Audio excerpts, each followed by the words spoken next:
Mr. Crosby. Are you staying for the entire meeting?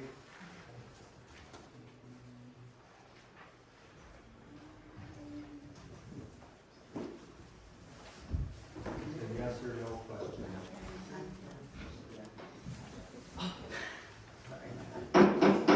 All right, welcome to the Monday, February 27th, 2023 Orono City Council meeting. All council members are here and present. We always start with the Pledge of Allegiance, and we're ready to stand up and kiss the flag. I pledge Allegiance to the flag of the United States of America and to the republic for which it stands, one nation, under God, indivisible, with liberty and justice for all. Thanks for that. Next on the agenda is the approval of the agenda and the consent agenda. And with that, we will make one vote to pass all the consent agenda items. And I'll go through them before we vote on them, in case anybody wants to talk further about anyone in particular. Anybody give a stab to the consent agenda tonight? I'll take care of it this evening. I make a motion to approve the consent agenda items number 1 through 6 as is. Any other thoughts on the council? No? Okay, so what we've got on the consent agenda tonight is number 1, claims and bills. Number 2, amendment to agreement with Spring Park for the provision of public works service. Number 3, approval to dispose of parks equipment. Number 4, no-fault sewer insurance, resolution 7343. Number 5 is LA 22-65, Tim and Leslie Orr, 2967 Casco Point Road variances, resolution number 7344. And 6 is approval of park commission reappointments, resolution number 7345. Anybody else have any needs to talk about any of those further? I haven't seen none. I've got a motion. Do I have a second? Quick discussion, or just a note there, just a special thing, number 6 is the approval of the park commissioners. I'd just like to say a special thanks to Brian Roth, Kirsty Duvall, and Gordon Stover, who all renewed that, and thanks to Taylor Stevens for service on the Parks Commission. It's been a hot seat for some people, and we really need their volunteerism, and we appreciate it. They've done a great job. Yep. So I'll second the motion. Okay, all in favor say aye. Aye. Opposed? Well, that passes 5-0. Okay, just to make a note before we do begin our presentations and clerk reports, etc., we do not have any public items tonight. So we won't be taking any comments until we get to public comments. And so we'll start with our presentation number 7 for Long Lake Fire Department annual report. Evening. Good evening, everybody, council members, Mr. Mayor. So this is the 2022 Annual Fire Department Report. My name is Shane Gardner. I'm the interim chief at Long Lake. I've been doing this for about 2 months. Thank you, James, for kind of leading the way here. Next slide, please. Our mission statement is to enhance the quality of life and unique character of our protection area by providing excellent community risk reduction, fire and rescue services through prevention, education, preparedness, and response. Our vision statement, our accomplishments are based on our commitment to protect the lives and property of all persons within our community and to convey this commitment in a professional manner. We support education, training, and skill development and intend to use these opportunities to further enhance quality of life in our citizens and visitors. Value statement, we embrace our fire service responsibilities through community right values, respect, integrity, teamwork, and excellence. This just goes through the values, respect, integrity, teamwork, and excellence in depth. I think everybody can read them, am I right? Okay, next slide. Our leadership consists of fire officers, so I am both interim chief and assistant chief. Under me is the battalion chief Chris Adams, deputy chief of administration Ryan Gonzer, deputy chief of training Cody Farley. We have fire captains John Paskowitz, and I challenge anybody to spell that, and Captain Scott Spikes. We also have fire lieutenants Ryan Hoster, Ryan Kniby, and Ted Butcher. The organizational chart is consisting of the fire chief, assistant chief, and then there are 3 divisions within that. Deputy Chief of Administration, which handles the building apparatus, Communications Coordinator, Quartermaster, so all of our gear, SCBA, which is our air packs. And then to the right, we have Deputy Chief of Training, which handles the EMS Coordinator, so that's our medical stuff. We have our Training Assistant, Events Coordinator, and then a newly appointed position with Tom Davis as the Tech Coordinator. Below Chief Adams, we have line officers, which every firefighter falls within that, into a company. We've got company 11, 12, 13, 21, and 22. Next slide. We have 42 active members today. All members are currently, and actually just recently passed hazardous materials operations. So we're firefighter 1 and 2 state certified, first responder or EMT, and then hazardous materials as well. Our years of service matrix or percentages really kind of show the differences between recruitment efforts this year and the retention long term. So 45% of our membership today is within that 0 to 5 years. If you go to 21 to 30, that's 1, and then we have 7% 16 to 20, 19% 11 to 15, and then 24% within that 6 to 10 year level. And if there are any questions as we go through this, don't hesitate to interrupt. Next slide. Station 1 facilities and equipment, located at 340 Willow Drive. We have engine 11, which is a 2004 Kenworth Pierce, engine 21, which is a 2003 International Pierce, Rescue 12, 2003 Sterling Heavy Rescue, Tanker 11, it's a 2009 Freightliner Midwest Fire Tanker, Utility 11, which is a 1998 Ford F-350, which we also use as our grass rig and utility. So when we have grass fires, that'll be a first line out. Utility 14 is a 2013 Polaris ATV, which is a 6x6. Command 1 is a 2013 Chevy Tahoe. That's our chief vehicle, so I've been driving that for the last couple of months. Previously, James was using that. Command 2, which serves as our duty officer vehicle, that's a 2012 Ford Explorer. We'll be replacing that with the Tahoe very shortly here. Boat 11, which is a 2004 26-foot Lake Assault. And then Boat 12, which is new to our fleet, it's a 2022 #1 Zodiac Pro 550. Next slide.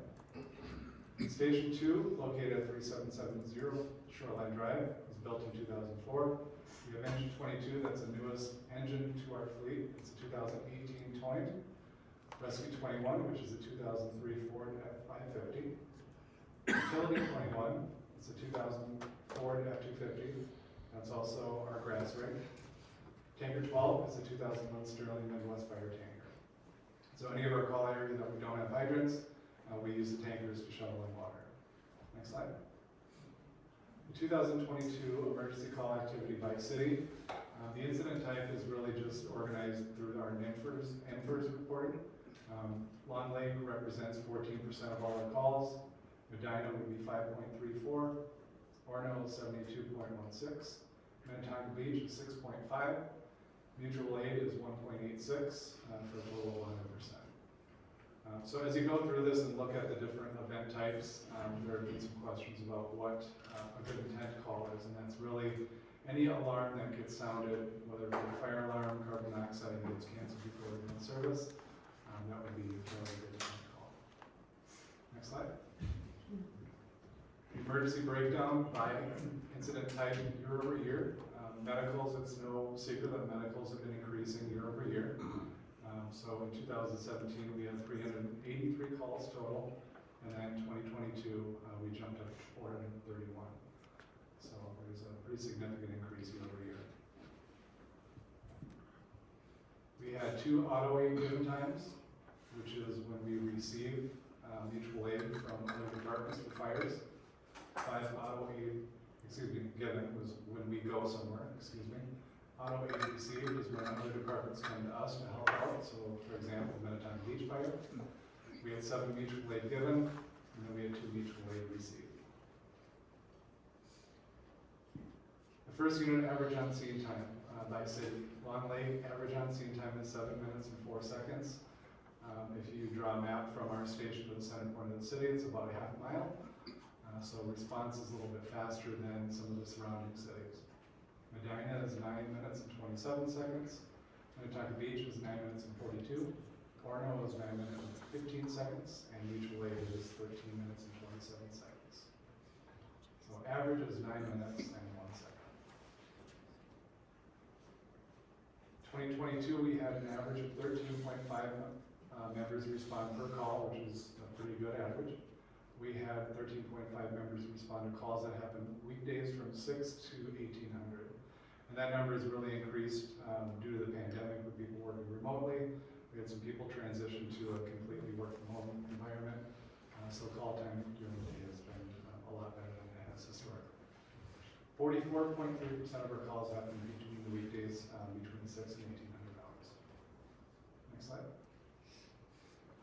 Call hours per city in 2022. You see Long Lake with 893. The percentages are out to the right-hand side. Medina was 307. Minnetonka Beach was 417. A big bulk of that number was due to that Minnetonka Beach fire. Orono was 4,932, and then mutual aid was 240. Total of 6,789 man-hours for firefighter hours. Calls per month. July is a leader with 57 calls per month, on down to April being the lowest call volume, December. In looking at July, it's really barbecues, grass fires, smoke in the area calls, increased activity just because of the nature of the season, including some weather events. That's why we're seeing a higher number during July and August. Next slide. The day of the week, there's really no actual information behind this. Thursday seems to be the busiest call day per week historically over the last 5 years, so 68 calls. Kelly Shaughnessy retired with 46 years. There's been a lot of PR around that. That's a long time to put in the fair service. It's a long time to do anything. It's longer than I've been alive, so pretty great. Kelly, he's still around and pretty active with what we have going on too. Next slide. Sam, Lance, and Veronica are the newest additions to the fire department. Sam is a Station 2 member, and then Lance and Veronica are our Station 1. Mike Johnsrud and Caleb have come off probation, so they've completed their full 18 to 24 months, which is the requirement. They've got all their medical certs, their Fire 1 certification, and are in good standing. So those are our two newest non-probationary members. The training goals for 2023, every year we get together and have dinner as an officer group, and we go through a democratic process of listing what our upcoming goals will be for the upcoming year.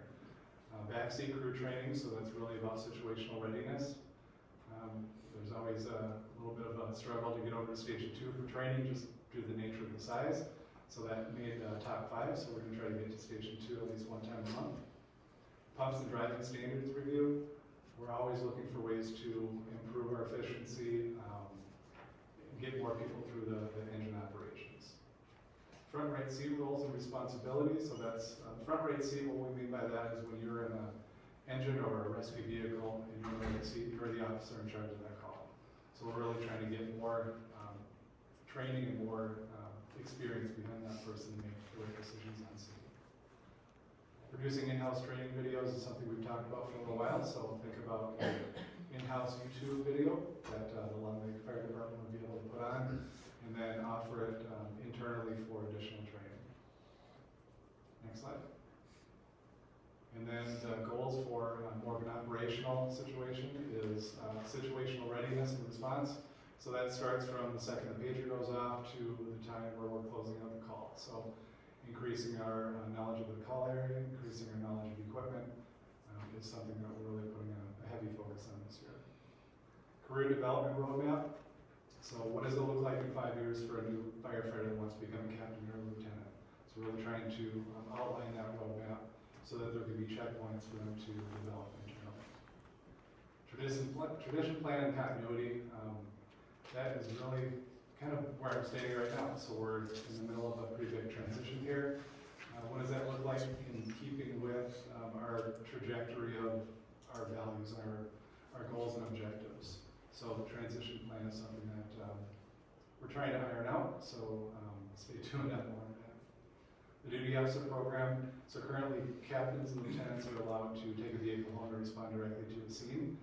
We've expanded that out to some senior firefighters like Ben Beach so that they have the ability to help out with a call response and go directly to the scene with command to.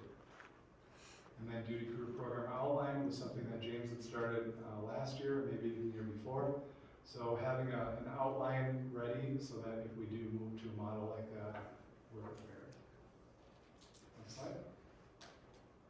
Top responders, Station 1, so over here we calculated the top 5. So Station 1, Mike Johnsrud, 92%. He's semi-retired, so he's got quite a bit of time on his hands. 92% is pretty impressive. Tom Aldrich also has more time than he knows what to do with, so he's been a top responder for many years. Paul Morris, he's a newer guy, 61%. Zach Burbig is at 57%. And Cody Farley is at 54%. Station 2, AJ Ruitz. He is another new gentleman to the fire department. He's still a probationary member, but he works locally in town, so he's able to respond during the day, which is very helpful. 92%. Chris Adams, 84%. Adam Hayden, 84%. I think that was done alphabetically, so they're both 84%. Shane Gardner, 76%. And Ryan Gonser, 74%. Top training attendance for Station 1, so this isn't just Monday nights, this is online trainings, it's Saturdays, it's events up in Alexandria for state classes, anything that you can get additional training for. Tom Aldrich, 103, Matt Smiley, 102, Mike Johnsrud, 101 hours, Johnny Paskowitz, 99, and Cody Farley, 86. We think the training officer would increase his numbers a little bit. Next slide. Station 2, Chris Adams, 108, Tom Davis, 101, Sean Rio, 97, Ted Wojcik, 97, and then myself, 96. We had a couple milestones that are noteworthy this year, so Chris Adams, Pat Kahn, and myself, we actually all started pretty much the same day, 15 years ago. Chris Ray, 5 years, and Ben Beach, 5 years as well. Save the dates, so we've got the pancake breakfast coming up. DJ's going to lead that again April 23rd. The Long Lake Fire Department Memorial 5K, it's going to be in July. The open house, which is in October, and then December is going to be the SBB Towing Food Drive again. And that is all I have for you guys. Any questions for me?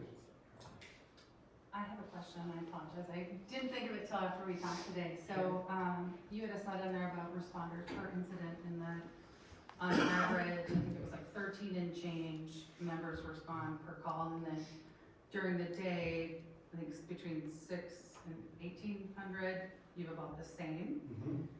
Yet like 44%, give or take, are those daily calls. Do you know, and if you don't know, because it's a random question, please get back to us. You know, because I believe Station 2 during the day is an all call. Do you know what percentage or what number of those responders are Station 2?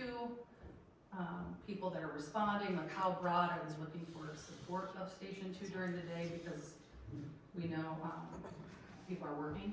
And then the second question would be do we have, for each of the cities, do we have a difference in time when it's daytime versus evening, right? Assuming evening, depending what time of the evening it is, whether you wake up right when you go or it's in, you're just on the road. So do we have those numbers to compare those two, if there's any differences?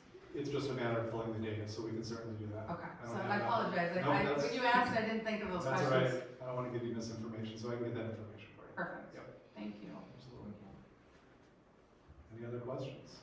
Nice presentation. Yeah, nice presentation. Nice beer. Yeah, thanks, Shane. It's fun to be at the retirement party for Kelly and for James back here as well. So that was fun seeing everybody out there, and Absolutely. Thanks we for were having us. hosting that one on. So that was good. So thanks for all your help and everything you do. Thank you. Thank you. Thank you. Okay, well, that'll bring us to our clerk report, which is number 8, approval of the minutes. Anna. Good evening, Mayor and Council. The purpose of this action item is to provide 2 options for approval of the City Council minutes and the work session minutes of the meetings that have been held in 2023. Staff is also looking for formal guidance as to how you would like the minutes prepared for future meetings. This has been brought up because back in January, at the January 23rd council meeting, draft minutes for the January 9th were removed and tabled because Councilmember Benson had found inaccuracies concerning discussions had at the meeting. The minutes were brought back to the council at the next meeting, and by clerical error, the original draft minutes have been resubmitted into the packet. They were requested to be removed once again to make changes as requested. Council also removed and tabled the draft minutes for the January 23rd meeting as well. Those minutes have been prepared for you tonight. We have them in options, or as exhibits in the packet. Councilmember Benson reviewed and provided corrections as well as some content additions to the minutes for those meetings. Corrections were incorporated in the clerk edited minutes that you'll find in Exhibit A. However, some of the additions provided went beyond our normal practices and minute requirements. Therefore, a version with those additions is also provided in Exhibit B for our council consideration. Council minutes are the official record of the council proceedings. They should be thorough, but are not intended to be verbatim. Recent feedback from individual council members indicates a potential change in the level of detail. Therefore, we request feedback and guidance for how you'd like the minutes to be prepared for future meetings. And historically, and I know we were talking about this a little bit, so I don't know if you want to go to the stuff that you want to talk about as well regarding the minutes, but there's supposed to be a summary of everything, not verbatim like you said. And if all of a sudden we've got to start going through and listening to the video to make sure everything is exactly verbatim, you've got to do that, or if somebody else is providing that, as like Councilman Benson did, all of a sudden now every council member's got to go through and read and go through into all the videos and look at all those too, which seems like a lot of extra work. When there's supposed to be a summary document to begin with, and we've got video and audio on top of that as well. So I don't know, Adam, if you had any other input of past practices and everything that we have been doing for a long time and stuff that we kind of said we passed since we were coming to the council to talk about it. Sure. I think as the clerk outlined, council meeting minutes are supposed to be a summary, but an official record of what happened within the meeting. And there are certain minimum requirements that must be met according to state statute. We did give a listing of those as part of Exhibit C in your packet. And then there are also a number of items that are recommended, as come from a state auditor report of things that should be included. As a normal matter of practice, I believe that the minutes that we provide do include both the required as well as the recommended.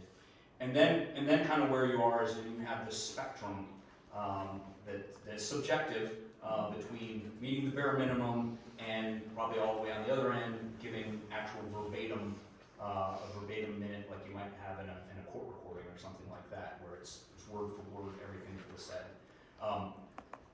We as a city over the years seem to have erred to having a little bit more detail in our minutes than a lot of our neighboring cities, but we really have never gotten all the way over to the verbatim.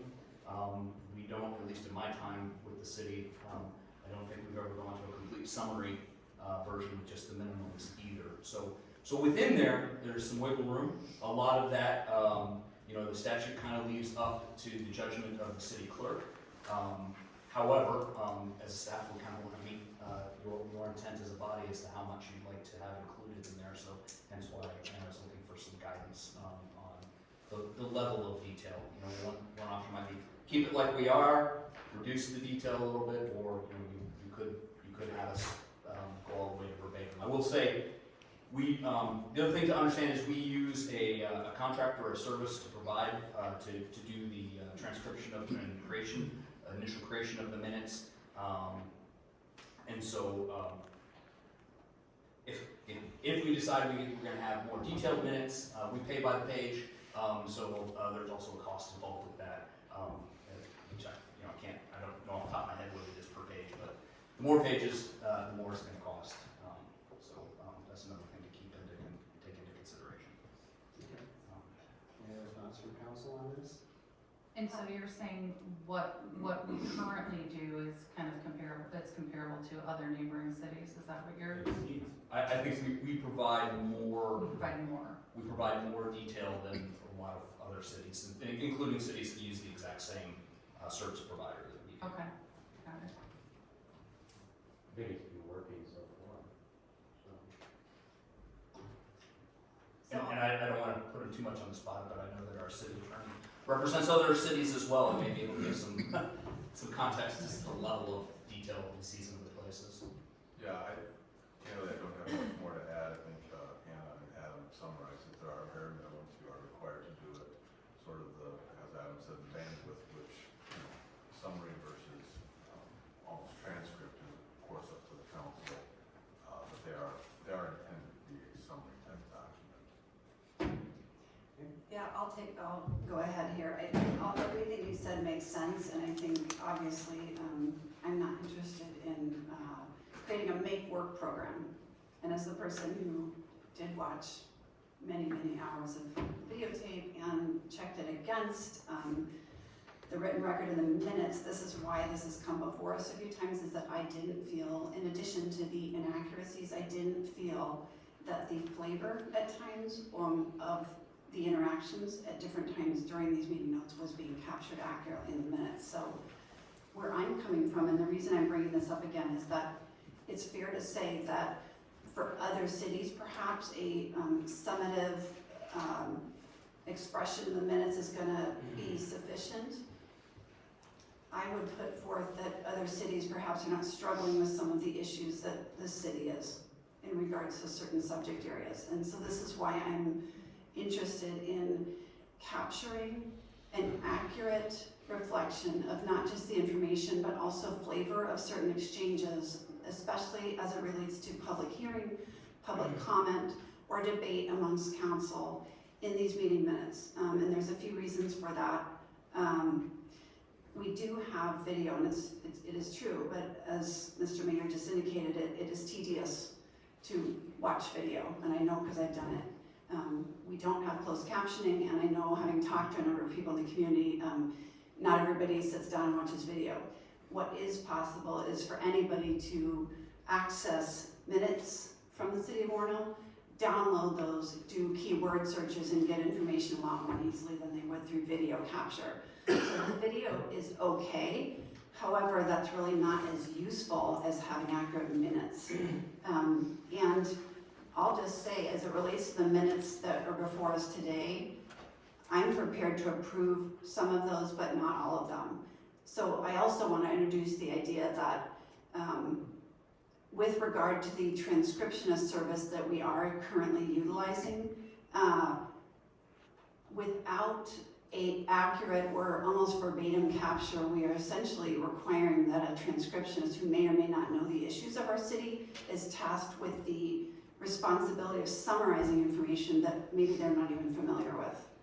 So what I'm really trying to work towards here with the council tonight is an agreement between us about how we feel about accurate capture, reflecting for our citizens an ease with which they can search through the minutes, find the information they need, and also if they weren't at a meeting or they weren't able to watch the video, they're able to understand the flavor of the interactions that are happening in these meetings.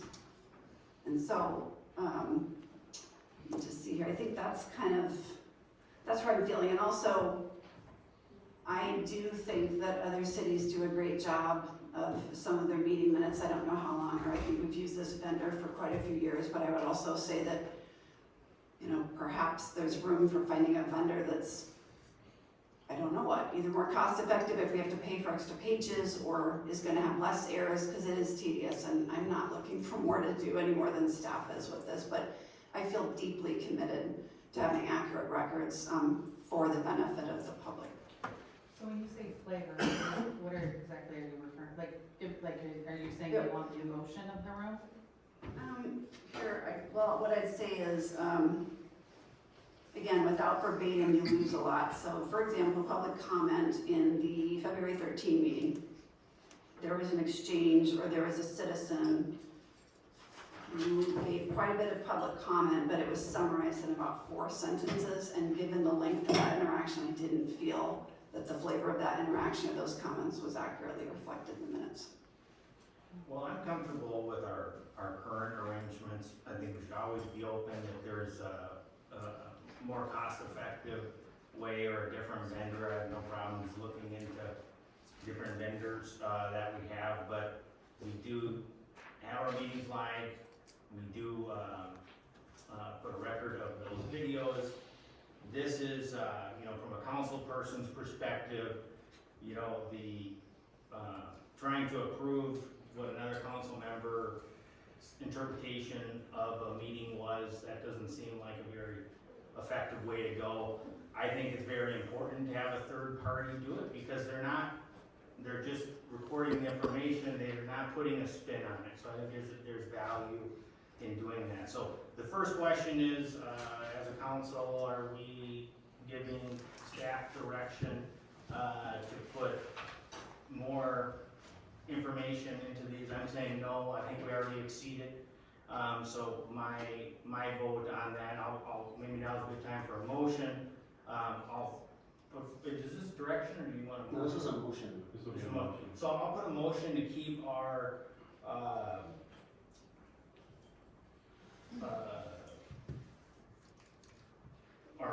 meeting minutes. How should I put that? Put our meeting minutes, just keep them as they are. Well, look at the council direction under the item. The motion This to is- approve. You got A or B? Yeah. So A. Okay, so a motion to approve option A, which is city council draft minutes prepared in, well, there's 2 things. There's exhibit A is one question, but the other, there's kind of 2 questions here, isn't there? One is, Just to clarify, we're asking for a motion on which set of minutes to approve. And then Yes. direction. And then we're looking for direction to staff on what the expectation is on future Okay. minutes. Two separate but related okay, items. so I think we should do it in reverse order, because then it will answer our question on this other one. So my motion is to keep our method that we're currently using for maintaining the minutes status quo. I'll second that. Could we have a little more discussion? Okay. I would just like to understand what it is about capturing, because again, I would agree with Councilmember Johnson. I think it's tricky to leave, if you want to say flavor, up to anybody, whether it's a council member or a transcriptionist. That's why for where we are right now, with some of the issues that we're grappling with, having a verbatim capture, I don't see the downside to that. I really don't. Maybe we pay a little bit more in the interim for 100% accurate notes. Understanding that anybody has availability to look at, dive into, download, research what they want about those. And I think, again, there's a distinction between what's appropriate in general, League of Minnesota's best practices, or for other cities, and then there may be what's appropriate for us as a city. And I think those 2 things right now are different. I'm trying to understand from other council members, what is the downside to a verbatim capture at this time, not saying it's gonna happen in perpetuity, but for right now, so that I or others aren't required to go back and say, I don't know, did I say that? Well, maybe I did, maybe I didn't. I just think I don't know that it's a big ask, but I'd like to hear more about that from the rest of council. Well, I've made a motion, it's been seconded. I think everybody appreciates your opinion of the matter, but I think you're making the opinion of something that you want verbatim minutes for a particular agenda of what's going on, that you're projecting on the council through what's happening in the public, and that's your opinion. What I would say to that is, I was elected by the public, so I am here to represent the public.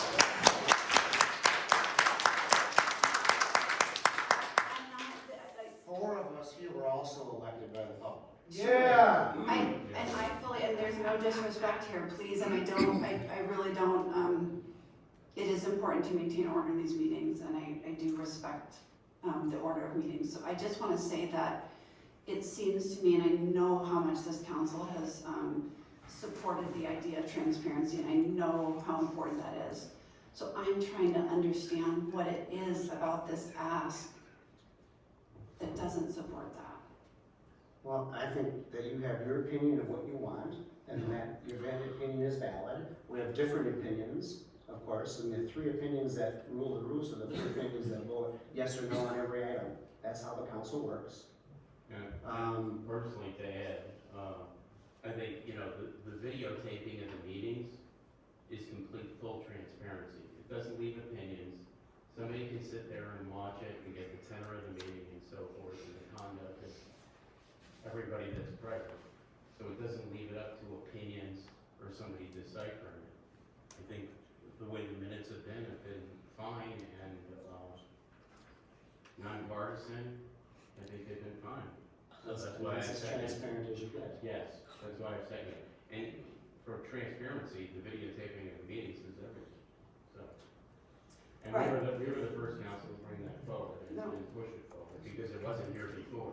Yeah, that's noted, and again, like I said, there is no closed captioning, and folks who don't have the ability to watch or listen to the videos are unable to understand exactly what's happening in those meetings with some of these exchanges. I also think it's important for everybody involved to take responsibility for the things that they're saying in every way. So I hear everything you're saying. I do appreciate it. I think this is just a really important issue, and that's why I wanted to talk about it. It also leaves me wondering where we're gonna head from here in terms of corrections to the minutes, because it is very important to me. This is being voted into permanent record. And I don't take that lightly, and I don't think anyone else up here does either. And so it concerns me a bit that had it not been for me going through the meeting minutes, that seconds or conversations or quotes would be attributed to the wrong individual, and then we would have voted that into permanent record. So I'm just trying to reconcile where we go forward with this. Anna? I do want to bring up the point that the very first minutes that you did, the January 9th minutes, those were done by a new recorder who did not know voices, wouldn't be able to, even if the video also didn't capture the video, it captured audio only. So those specific minutes were difficult for the recorder to do. And just like any new recorder when we have this service, the first few ones, they do need a little bit of extra help on those. It's our error for maybe not catching every single one of those things like that you caught, but we did fix them and they are in the minutes now. So Anna, I do have a question. How is it decided then, from the transcriptionist perspective, what is included and what is not? Well, I'm sure that they do some research on what we have been doing, and that's basically what we've talked about. And then the person that took the minutes prior also consulted them some on how to do it. And then we just try to help them along for the first few, as they're getting to know the boards and the council members on how to structure their minutes. Basically, we tell them we want a little more detail in the summaries, and a brief description of like staff reports. Okay. Anna, do you think, I know that we have the minutes or summary record of the meeting and what they must include. Do you have one full list of the bullet pointed, what are the directions we give the recorders? Because that would be your guiding principles, right? To say, this is what they should be looking at. Well, I have an email that I had given her with bullet points on specifics on what I understand what we are looking for in our minutes. So you want that, do you want me to forward that to you? Well, I think just that helps level set everybody to what the rules are, right? Like, this is what we're looking at, and then it becomes, because it's kind of, catch-22, right? If you go so far in, then you actually run the risk of, right? Like, then you have to read everything, and the chances of them mistaking is high. I think it's probably not a bad idea to, what Matt said and what you said, Lisa, is look at, are there other options that maybe have some of the other bells and whistles, whether it be closed captioning and whatnot. Because on the flip side, I hear all the time that people don't read. Frankly, they just wanna listen to things, right? So like, I don't think you're ever gonna make everyone happy, but I think if you have a good balance of both out there, then you are hitting, you know, the main points, and I think, you know, it's good if you have just that kind of those guardrails. And so at least we know, like, we have the must-haves, but I guess what are those other bullet points that they are committed to also? Yeah, I can look at what I've already emailed her and definitely share with you, put it in some kind of a template so that you can look at it and make comments if you'd like. Yeah, that would be great. Okay. Yeah, I just wanted to talk about the January 9, like I said, the other ones, you know, I could feel okay about approving those. I'm puzzled about this January 9 one because, and I sent this back, and it came back revised, but again, not including very specific information that I just am trying to understand why a transcriptionist would not include. Because it was very specific information that was actually part of the mayor council on January 9 that Mayor Walsh was So talking right about. now, we're under discussion about, because I think because there's gonna be another motion here about which exhibit, which I think they're talking about the conversation, so we're kind of wandering off of where we're at. We have a motion and a second, we're in discussion about that one, I think that's ended, so the next motion will address which exhibit to accept into Yeah, the the record. motion is to keep basically doing the service as we do now, as a summary judgment. And if we want to get more information from Anna, and you want to send more stuff about what is being looked at, we can look at more stuff in the And the future. closed captioning, what that means. Closed captioning, that will be a whole different discussion for a later time. Sure, we can do that. I am working on an agenda management program right now that will affect our videos, and along with that has come closed captioning. So I think that need will be fulfilled once we get there. We're kind of in the beginning stages of that, but I plan to get it taken care of and up and going by May.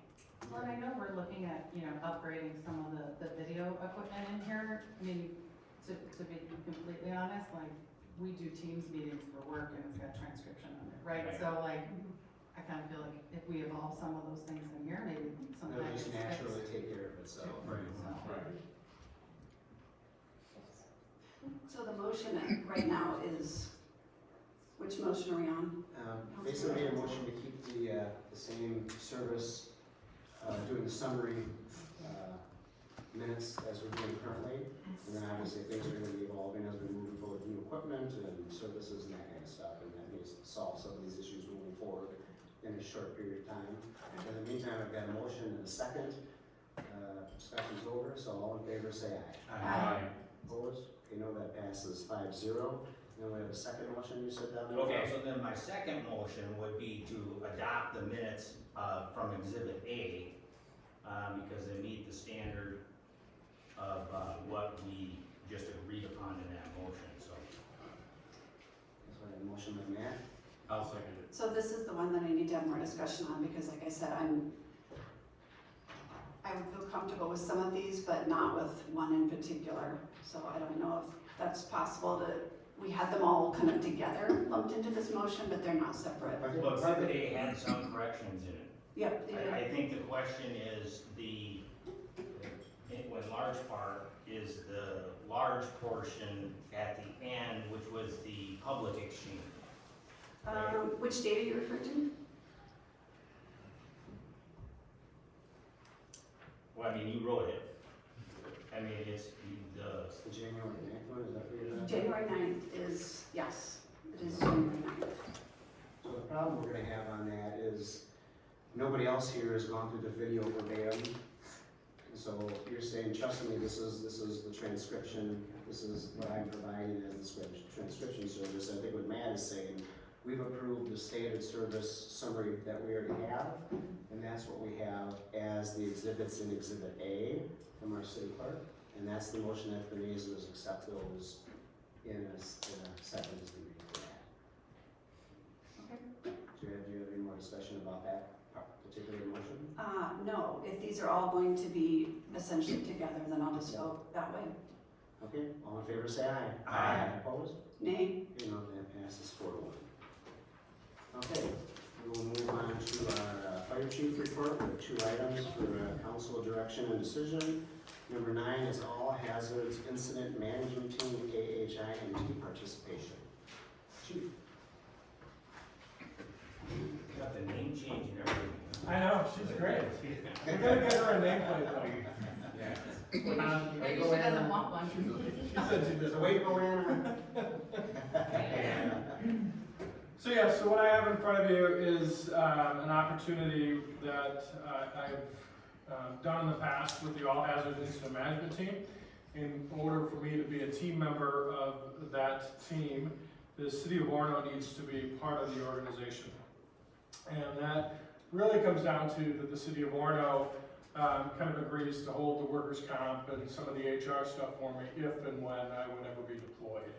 And then also take any reimbursements for my salary or any expenses or anything like that, and then we reimburse back to the city then at that point in time. So, in the past, I've been deployed to a wildfire, I've helped with the Super Bowl, I've also helped with some of the civil unrest down at the MAC by the University Stadium and stuff like that. So, have not deployed outside the state, that does happen, there's a lot of ability to do that, I'm not real interested in going outside the state. So I'm just looking for a recommendation. Staff recommends the authorization to become a participant in this organization.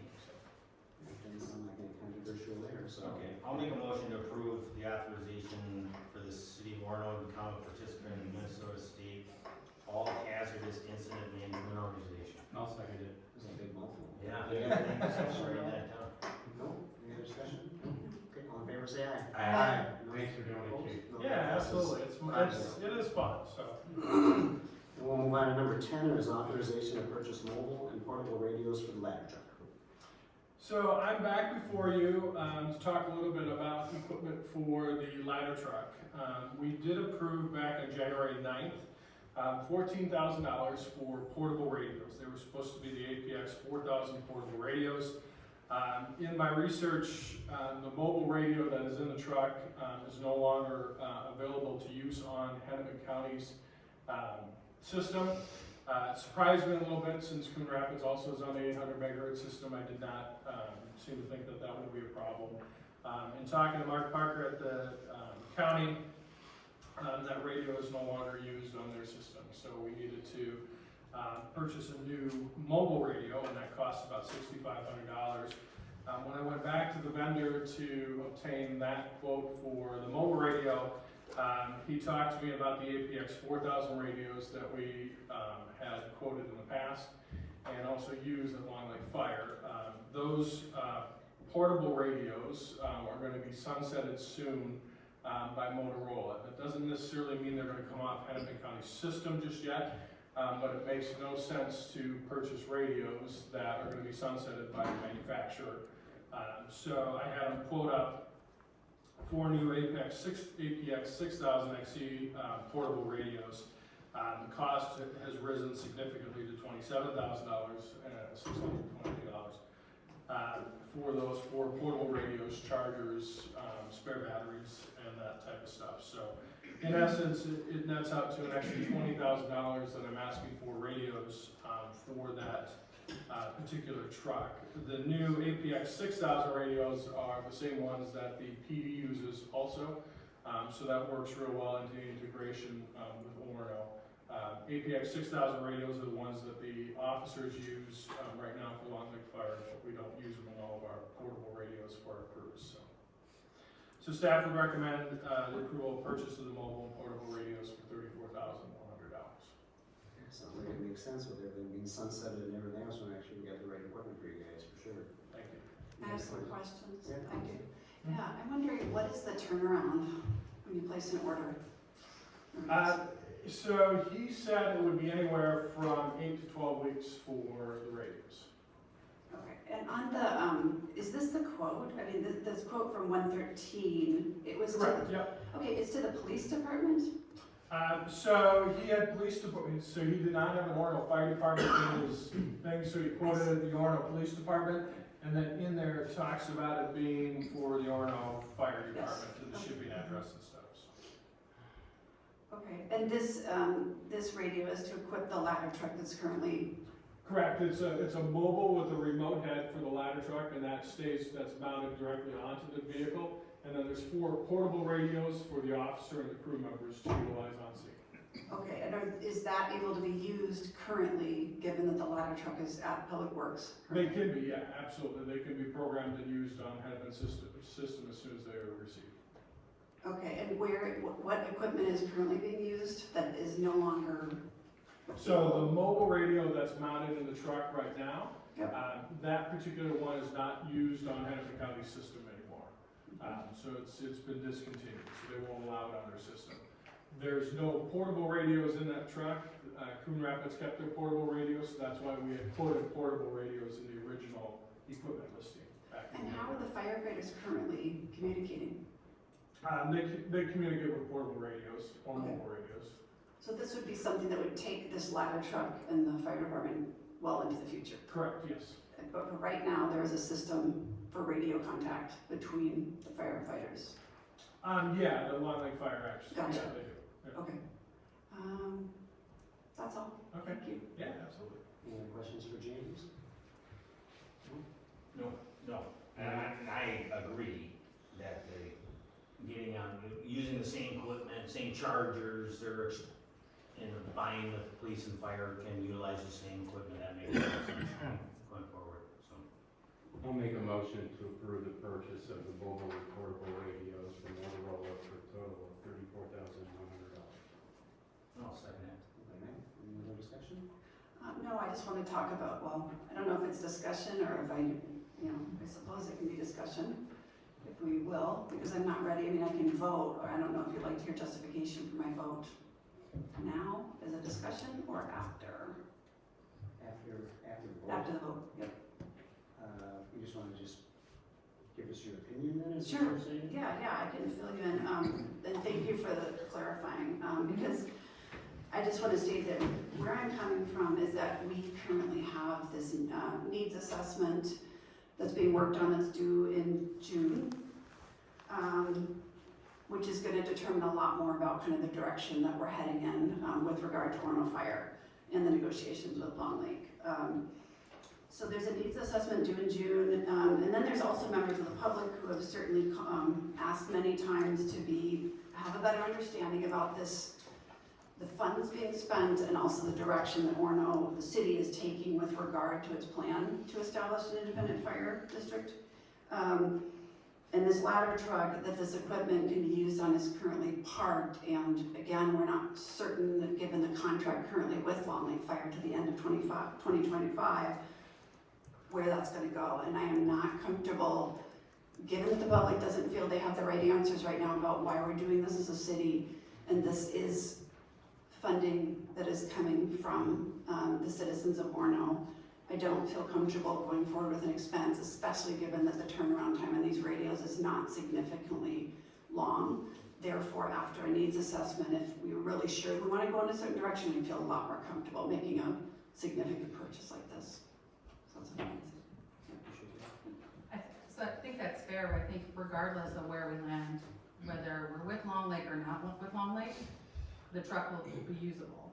Yep. And for it to be usable, you gotta have radios.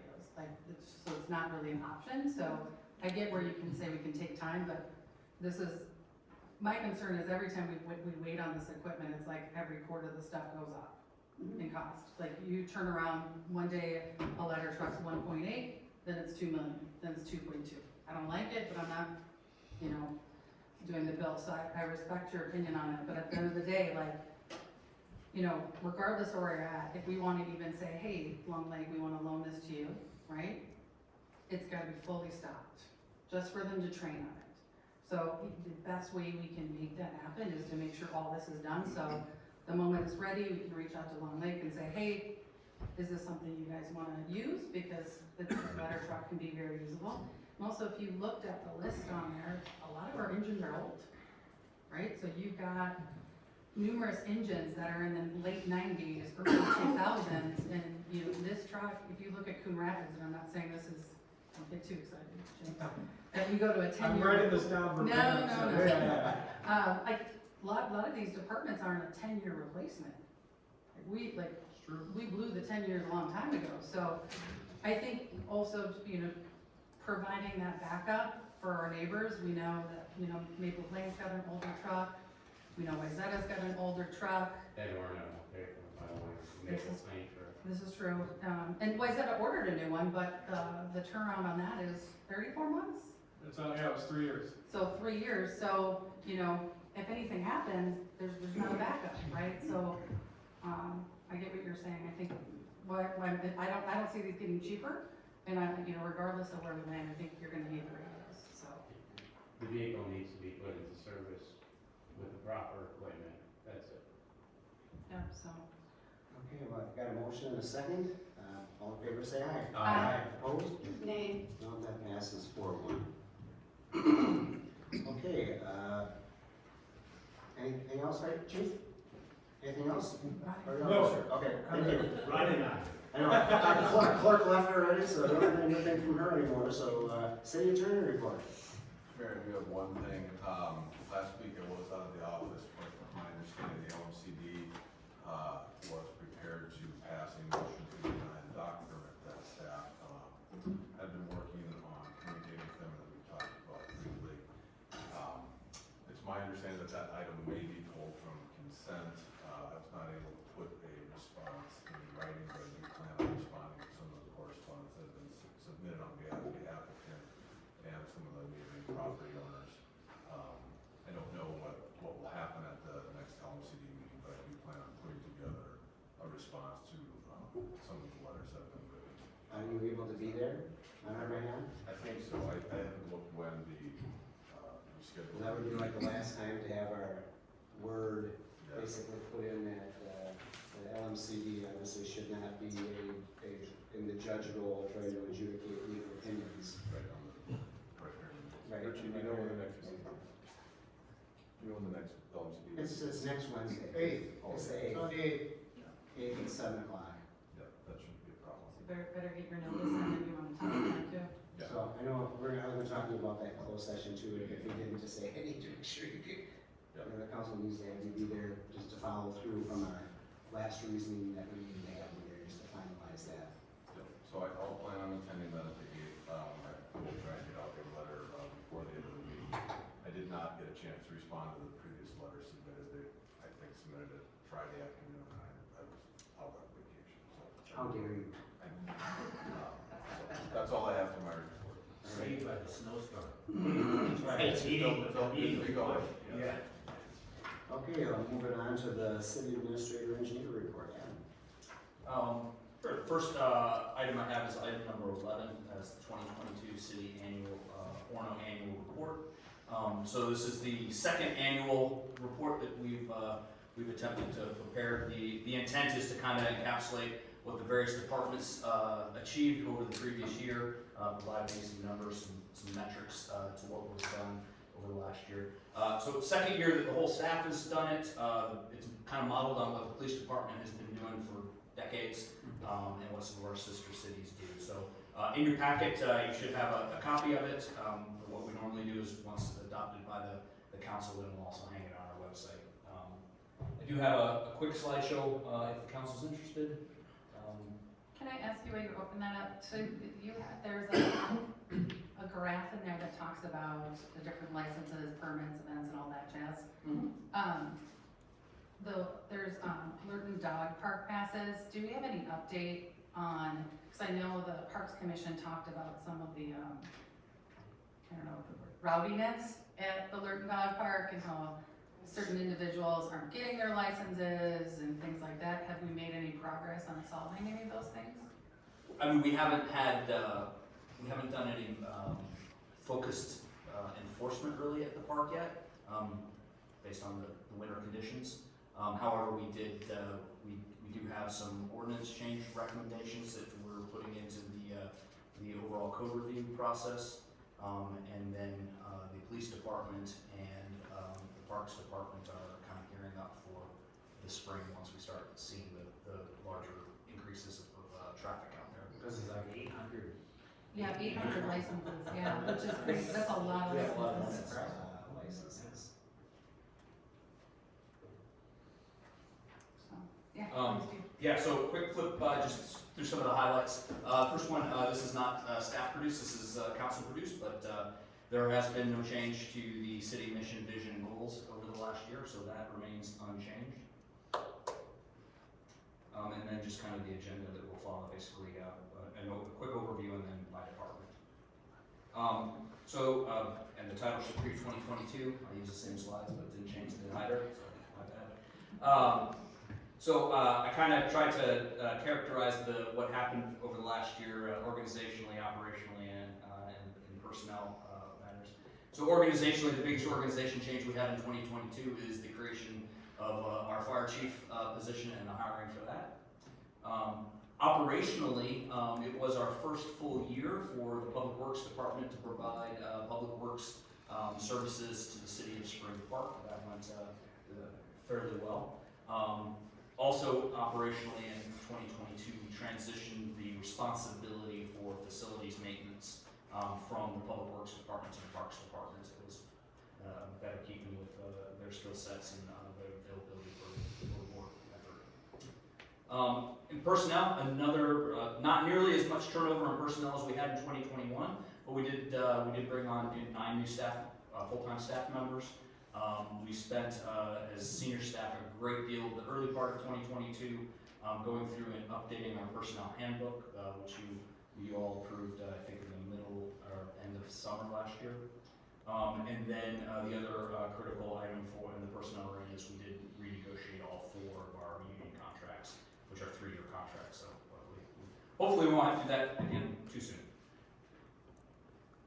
Our administrative department, which is headed up by our city clerk, Anna Carlson, we didn't really have any changes in personnel there.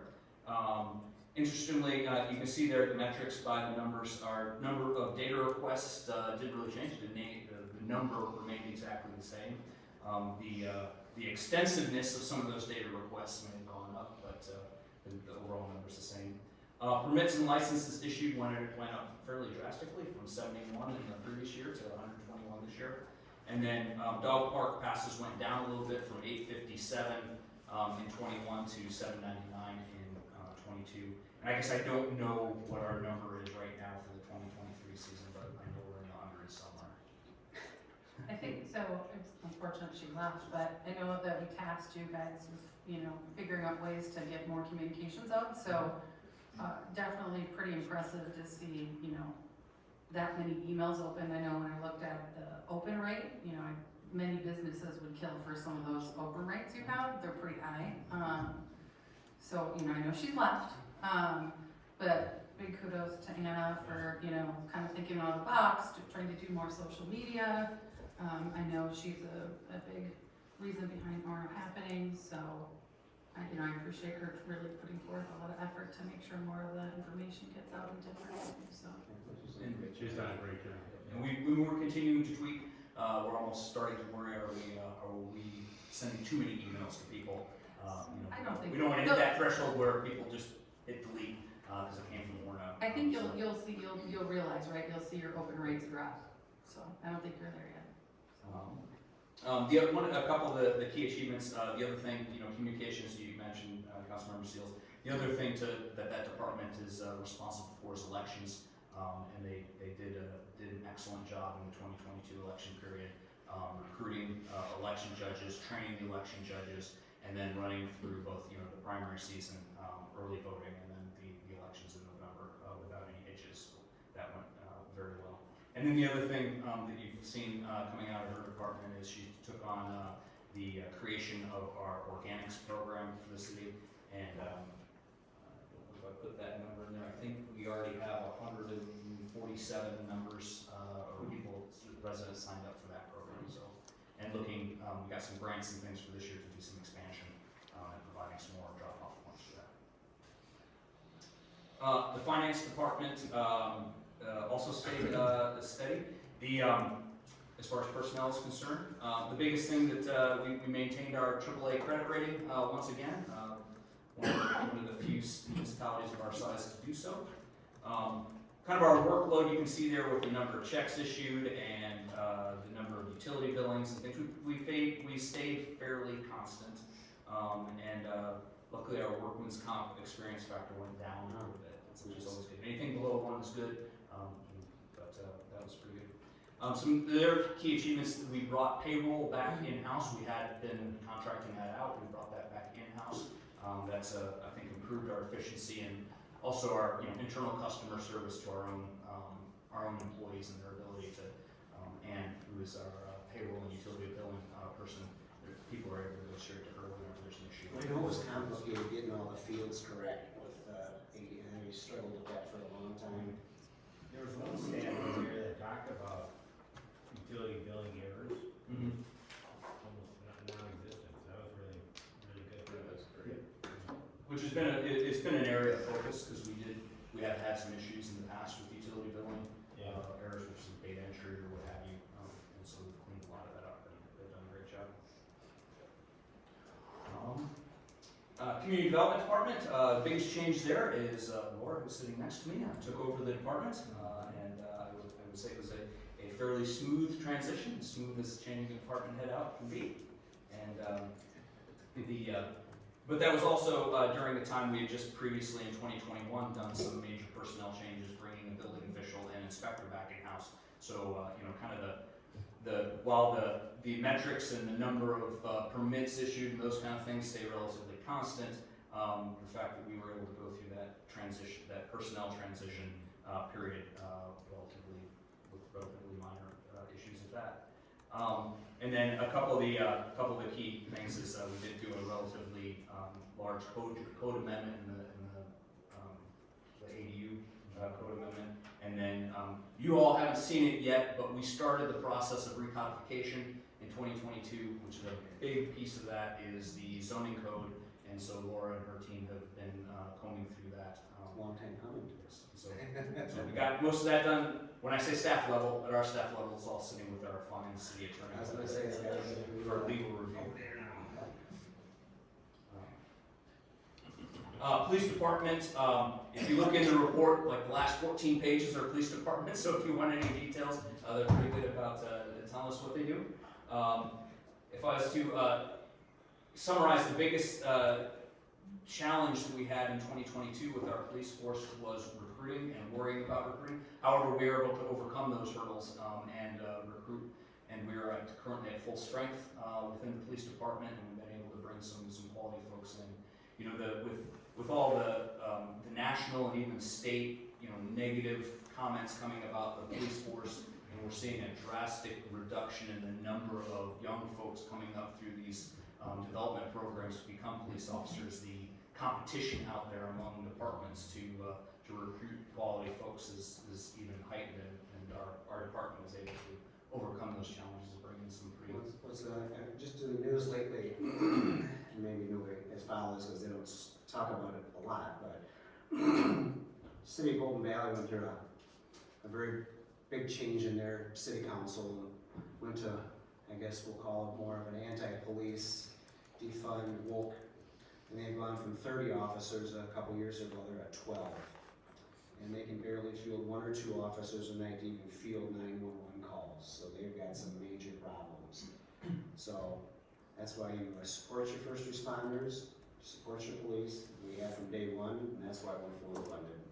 We take care of, make sure our citizens are taken care of first. So, a couple other highlights. The team created the cadet program, so we're using our CSO cadet positions to bring in students that are in law enforcement education into the department part-time with the hopes of eventually, kind of an intern setting, be able to set them up for future employment.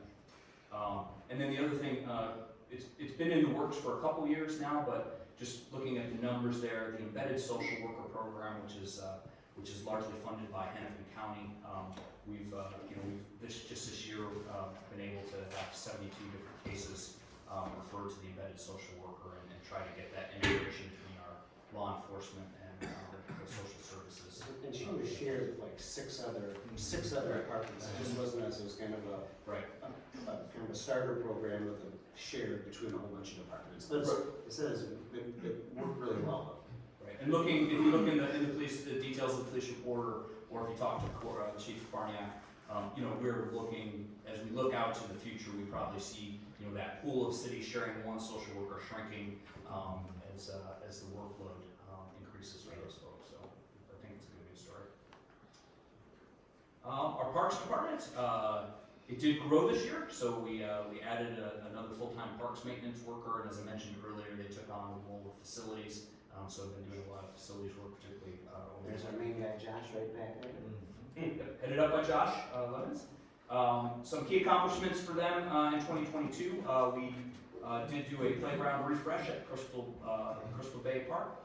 That's all done except for some vegetation work that we need to do in the spring once growing conditions return. We've marked a number of our lake access points, a bunch of them that are used for recreation are now marked.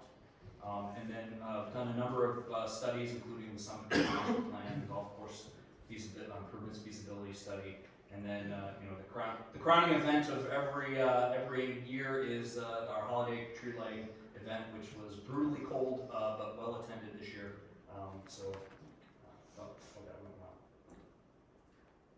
well. Public Works Department under DJ Goman continues to do good work. You can see it there in the metrics. One thing, number of tasks completed. So we have an asset management workflow tracking system that we've been using for them and for parks for a number of years.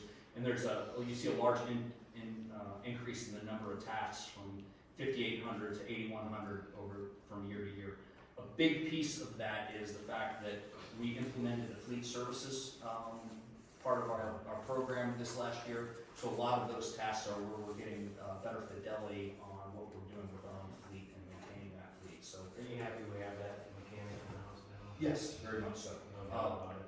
No doubt about it. One, it allows us to have our own set of eyes doing those routine services, so looking out for those preventative maintenance type problems we can solve early.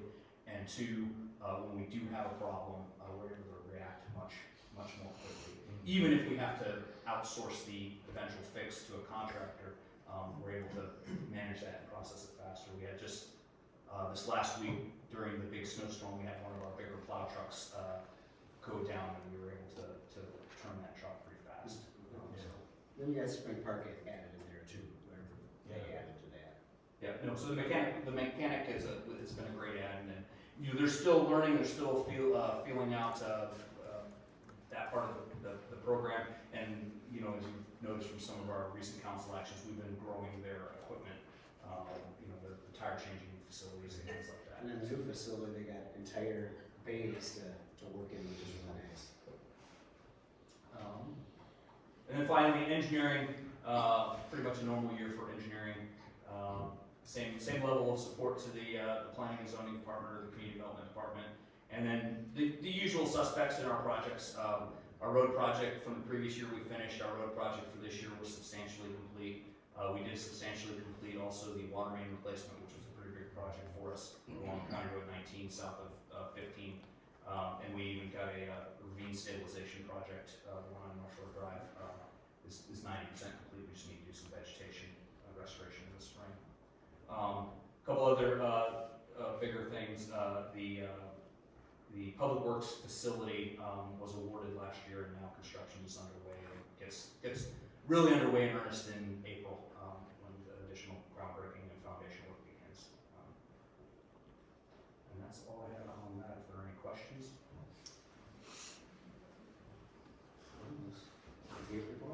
Yeah, great job. I mean, that's a big part of what the city does, right? All right, so you need a motion to adopt it? Yes, please. I'll make a motion to adopt the 2022 City of Orono Annual Report. I will second that. All right, any further discussion? Seeing none, all in favor say aye. Aye. No, that passes 5-0. Okay, will bring us to number 12, which is 2023 seats, the Town Line Road Agreement Feasibility Study with, what's up, Medina and Independence. Yeah, so Town Line Road is a road on our northwestern boundary. It is a road of pavement that is shared with the City of Independence and the City of Medina. So If you were to look at the road as it runs north-south, we own most of the eastern side of the pavement. Independence owns most of the western side of the pavement, and then the road continues and transitions in the north into Medina and serves one of their developments in the far north, just south of Highway 12. So for a number of years, we've had this road on our capital improvement plan to be maintained, but since it's owned by 3 different government entities, we were kind of waiting for the coordination and all 3 cities to be in a place where they would be willing to do the project financially, and just where they are in their project timings. And so we think we're there. The city of Medina has agreed and wants to take the lead in managing the project. They have also, their public works director went ahead and put together a feasibility study. They have already done bids. They do bids a little differently than we do for road work, so they do an annual materials bid. They've already done that, so we have some costing for what we think the project will cost. So what you have before you is today a copy of their feasibility study, but we're looking for approval of the joint powers agreement, which is the agreement between the 3 cities. I will say we are the first city to have this on our agenda. I think Medina is looking at taking it to their council in the next week or 2. I'm not 100% sure on when Independence wants to take it, so there's still maybe a chance that as we coordinate, I may have to come back for an amendment if the other parties decide to change some wording, but we think at least at the staff level, we feel confident that we're at a decent place with that. The JP has also just been reviewed by our city attorney, so we have gone through that legal review. I know they've been threatening this project for a long time, so it's kind of good to kind of get this, if everybody's ready to kind of get it done and put away. You know, we own a large chunk of that, so this is actually a pretty reasonable cost for getting done. Our large chunk, so. Anybody have any more questions for Adam? All right. All right, so I make a motion to approve the JPA, which is Exhibit B. I'll second it. All in favor, say aye. Aye. You know, that passes 5-0. All right, we're gonna take a 5-minute break before we come back for public comments, and we'll see you at 7:21.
Work session okay? Did I open the text? Nothing happened. Nothing happened? Okay. I'll tell you.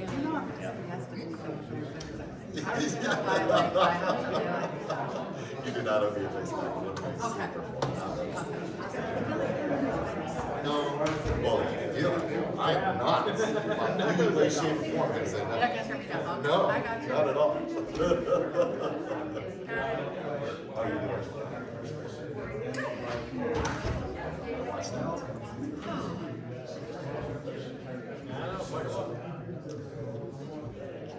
I'm not.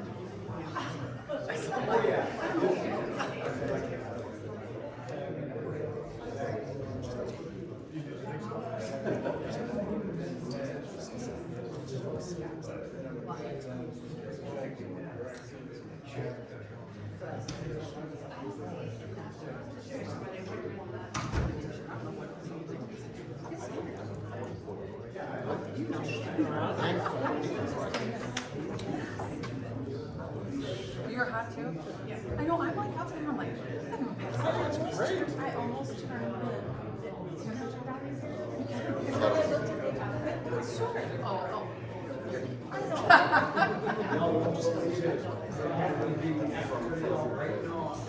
By the Orono Police Department, it's just for some reason he feels afraid. He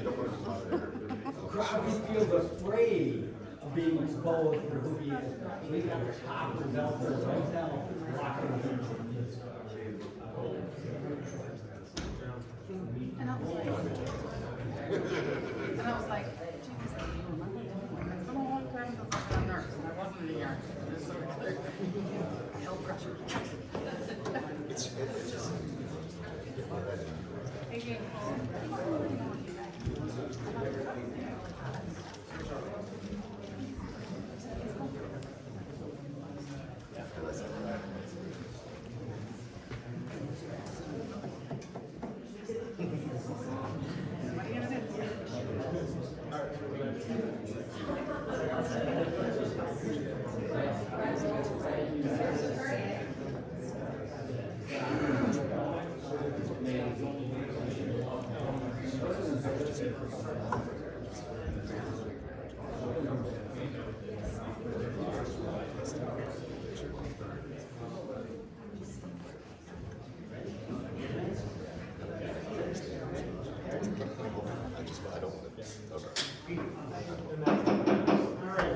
Back into attendance, note Councilmember Crosby is not with us any longer.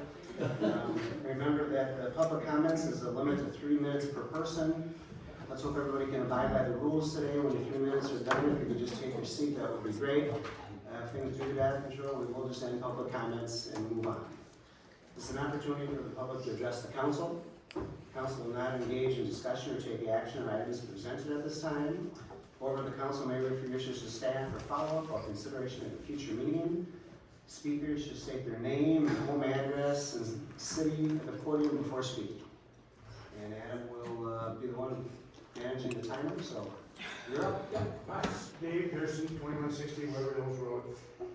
And I just want clarification of a couple of things. You know that I'm concerned about the direction of Orono going to their own fire department, whether it's right or wrong, that will be determined. But I do have two questions. One, on the fire truck, can it, by contract with Long Lake, can that fire truck be put into service until the contract is over? So you can put that fire truck in the firehouse, and it could go into service, even though it hasn't. The Long Lake Park people have not approved or disapproved of whether that can happen. The use of that truck, because it's your truck and your personal truck. So I'm just asking that question. Can it be put into service by Orono, into the Long Lake Fire Department before the end of the contract? We're not supposed to have back and forth here. We're not supposed to have back and forth in the public comment. And this is not a question and answer session.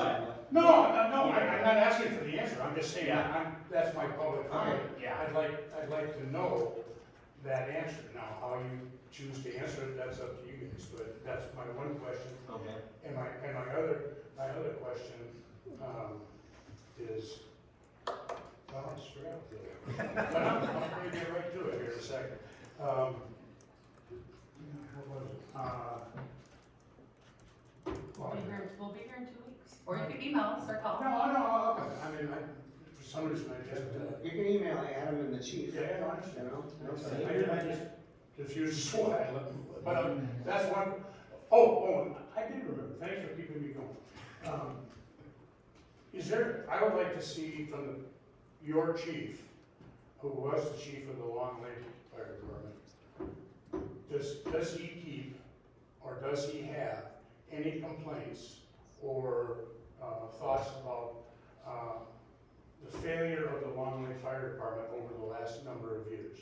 Is there a document as to why people are maybe unhappy with the Long Lake Fire Department, why you may be unhappy with the Long Lake Fire Department, the Orono people are unhappy, or if the Long Lake people are unhappy? I think we deserve to see why you're going the direction that you're going, and that's all I'm saying. All right, thanks. My name is Nancy Birmingham. I live at 3185 County Road 6, and that's Orono, even though I accidentally said Long Lake last time, but that's my mailing address. This is my third time standing up to request a public hearing on issues related to the fire department. Others have also requested that. I want to thank Councilmember Seals in particular for approaching me the last time I requested after the meeting and inviting me to be in communication with a list of things I'd like to hear about. I did send an email to Mayor Walsh and to all members of the council, but I'm just here tonight to quickly say that, again, I request that the city of Orono hold a public hearing to provide citizens with detailed information as to how and why the decision to withdraw from the current fire services contract with Long Lake was made, as well as detailed information regarding all the options currently under consideration for providing fire service to Orono residents. I request that detailed information as to expenses already accrued by Orono should be provided, as well as estimates of expenses likely to accrue related to all the fire service options currently under consideration by council. And I just wanted to deliver this in a hard copy so that you all know what I've asked for and are clear about what I hope that we will get in a public hearing for the citizens of Orono. Thank you. Did you Adam or Sonic out? I gave Adam a copy. I don't know if you all want copies. Thank you.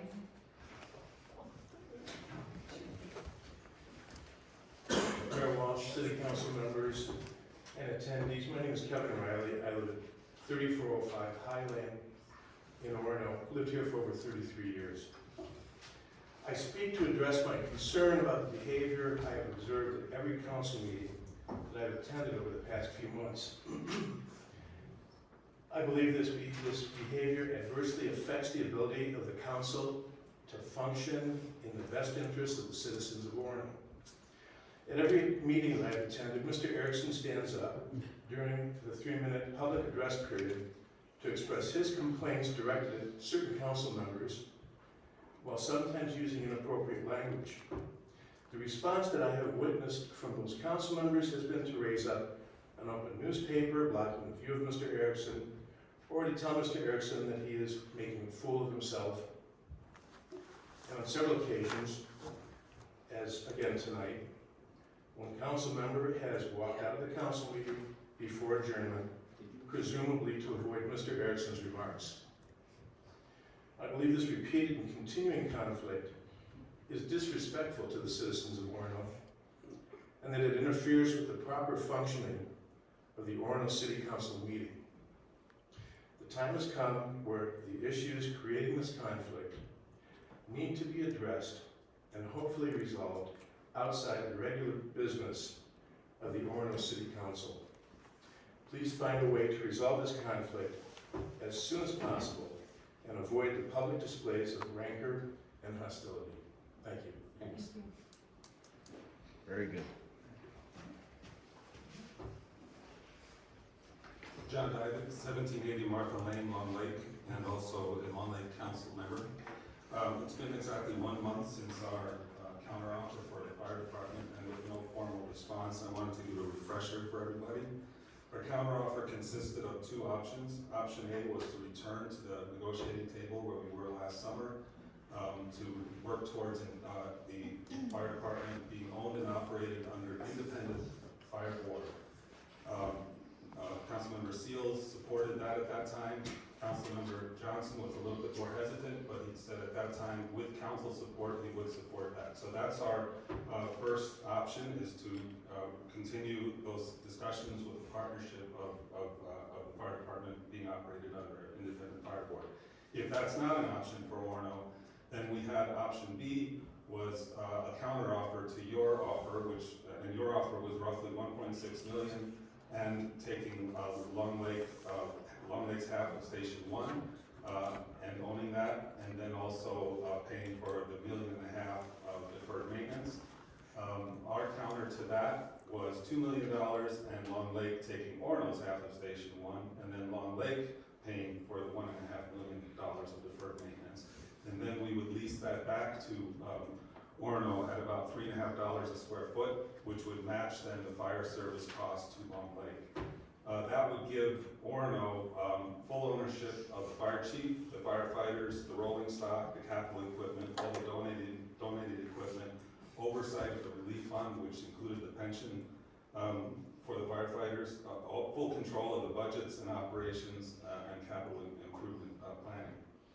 And then Long Lake would maintain ownership of Station 1, and which would give us an asset that perhaps we could use in a future fire district if that ever materialized. The benefit to Orono would having a fully functioning and highly trained fire department from day one with no transition, and would save significant costs. It's estimated that building out public works for a fire station would be $3 to $4 million. There would be significant cost savings of not having to buy new equipment of about $2 to $3 million, so about $7 million would be saved. In addition, you avoid supply chain delays, like we heard, about 36 months for new fire trucks, and then roughly 2 to 3 years to build up the fire department from scratch to the level that it is today. And also your facility cost for Station 1 would actually be lower in the leasing agreement. The benefits to the firefighters and the broader community would be that the firefighters stay together, maintain unity and trust that's been developed over many years. There's no disruption in service to the broader community of Long Lake, Orono, Medina, and Minnetonka Beach. And the high quality of service from our firefighters will continue with the same equipment and facilities that they've been trained on from day one. Thank you. Thank you. Thanks, John. Hi, Kim Lynn. Sorry, that was my married name 15 years ago. Let me start over. Kim Carswell, 261 Signet. I have two statements, one following on Mr. Dyvik's. I think Long Lake did send a letter to Orono on January 27th with an offer regarding the fire department. I believe it's a tactical error not to acknowledge the receipt of this letter in a public way. I ask that the council share with the public that you received this letter and demonstrate in a public way that you will continue to work with Long Lake to reach the best solution for all. And then secondly, as I learn more about this, I request the council and the city attorney to investigate if there is any potential conflict of interest with the city council member and Ms. Seals leading this negotiation, given that her husband works for the Long Lake Fire Department and receives compensation. Thank you.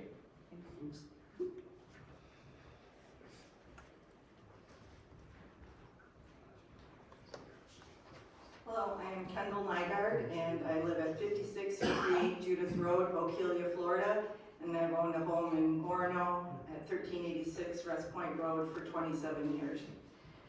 So on December 19, I was criminally charged by the city of Orono for the heinous crime of not obtaining a permit before replacing a driveway with a 1 5/8 lip. And I just want to show you all what 1 5/8 inch is. So this is what I was criminally charged for not getting a permit for 1 5/8 inch lip on a driveway of an investment property. Now I'm just going to take this from the taxpayer perspective for the rest of this because it's not about me, it's about our tax dollars and where is the governance that we would subject the taxpayers in Orono, the state of Minnesota, to have this ridiculous asinine level of criminal charges on a citizen who did nothing wrong. Stephen Talon was the city attorney who was representing the city in 2020, when this actually went to trial in August of 2020. Now, I just tried to look up how much per hour Mr. Callen makes when he's working for the city of Orono, but if you looked at the bill to take me to court and have this misdemeanor level charge leveled against me, which then got dropped to a gross, or to a petty misdemeanor, which I was actually acquitted for because there was no probable cause. Because guess what? Former Community Development Director Jeremy Barnhart, you had an employee taking their time to prepare for this big trial in August of 2020 instead of doing community development work. So I'd say, where are we prioritizing the precious resources, the taxpayer-funded employee salaries, for them to be in a setting like we were? So what happened when we went to our trial in August of 2020? There was a bailiff.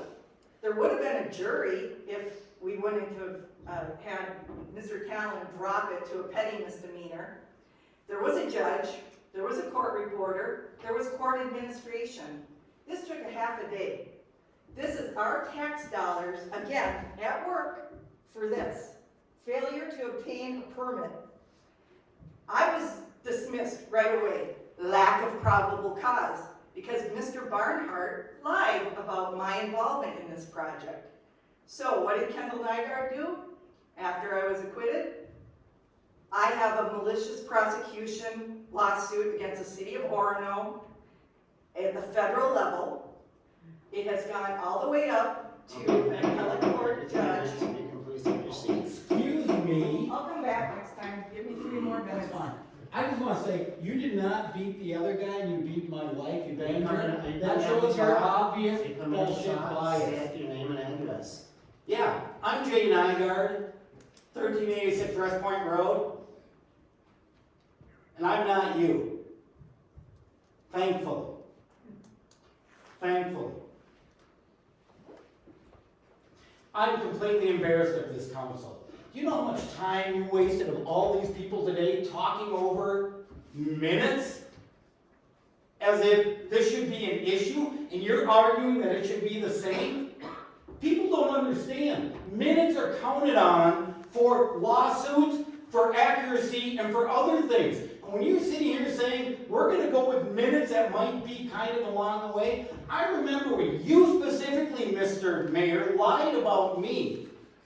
Lied about me, and I read the minutes, and it wasn't even close to what you had said.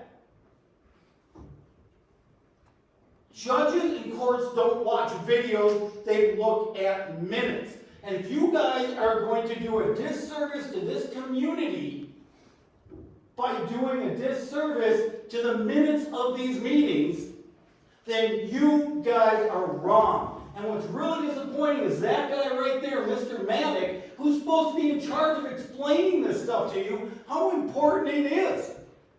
Because he don't care about the people of this community. He cares about defending and making money and doing other BS crap. The minutes are important to this community. Every single word everybody says, especially at a time like I am right now, speaking to this community, are the most important. And for anybody to summarize anything is BS. Period. These minutes need to be accounted for word, specifically because of when you lied before, Mr. Walsh. Specifically because of people like you. And people like you, Mr. Maddock, who don't care about the community and don't care to protect us and allow people to be defamed, don't speak up, and don't speak up and say, you know what? We need an accurate accounting of what goes on here. That's what's wrong. So we get accurate accounting of what goes on in this community, change will never come and things will never get better.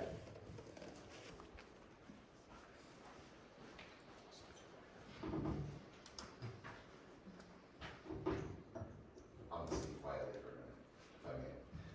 Todd Newcomer, 1070 Old Long Lake Road. I think I've spoken with most of you before. Thank you very much for having me here this evening, opening up this opportunity. I know we don't go back and forth, but I wanted to ask a couple questions. Victoria primarily. On January 9th, you made a statement, and I just can't clarify if you'd like. The statement was that there weren't any reserve fire apparatus available in the area. Having done a little research and talked to a number of firefighters, and we have two chiefs here with us this evening. They seem to contradict what you had said, that there were adequate fire apparatus. The other part of that was that you had mentioned that the fire truck that was recently purchased by Orono would be able to supplement and act as a attack fire apparatus. One of the things I think a lot of people in the public don't understand is there's a huge difference between a fire engine and a fire truck. A fire truck is not designed to fight fire. It doesn't have a pump capable of fighting fire or a hose capable of fighting fire. It does not do any of that. So it could in no way, shape, or form take the place of a fire engine. And all of ours are well over 20 years old or close to. So that being said, just for public clarity, and since this is recorded, fire trucks under NFPA code are not allowed to fight fire. I don't think either of the chiefs that are in the room would ever put their line staff in a building that was on fire behind a fire truck. So that truck can't be used as a backup fire engine. We're still in need of fire engines in the community. Oh, you saw the list. Absolutely. There's a long list of replacements, and you talked, you've, and I know we're not supposed to respond, but you have a long background in firefighting, so you've got myself, as we're doing all the things. And I think everybody here, no matter what, everybody in these rooms wants the best for the community, wants the best for everybody, the safety of our kids, the public, the people who pass through who don't even live here. Absolutely. So, that being said, once again, and I know you've heard it and everybody's heard it, I think the direction of a fire district, combining all the local communities that is already being discussed into a fire district oversight. So Todd, the great thing is, May 22nd, there'll be, I'm not putting it together, staff is putting it together, we'll put together all the options with all the data. And that will be one of them that they look at, and we'll look at like, what doors does this open for us? What doors are really tough, right? Like because there's every model that we look at is gonna have pros and cons. And so, you know James, obviously you're sitting back here with him, ping him if you have thoughts, I just want to see, and I want to see, and I think there's so many concerns of where is our money being spent on that. I'm not really good at math, but I'm just looking at hiring a fire chief, purchasing $1 million ladder truck, making an offer for $1.5 million, the original offer. That's about $3 million, which correlates to about $335 per every man, woman, and child in Orono to get what we have right now. You have my commitment that you're gonna have all that out, and the great thing about that May 22nd date is there's 3 weeks between the next date, June 12th. Right. So there's time to soak it in, right? Look at it. More questions, send them in. You brought up something awesome. Thank you. So, In the interest of public safety. And like I said, you've got my stuff. Go. You know where to find me. I know where you live. Awesome. So, Thank you for your time. Yeah, no problem.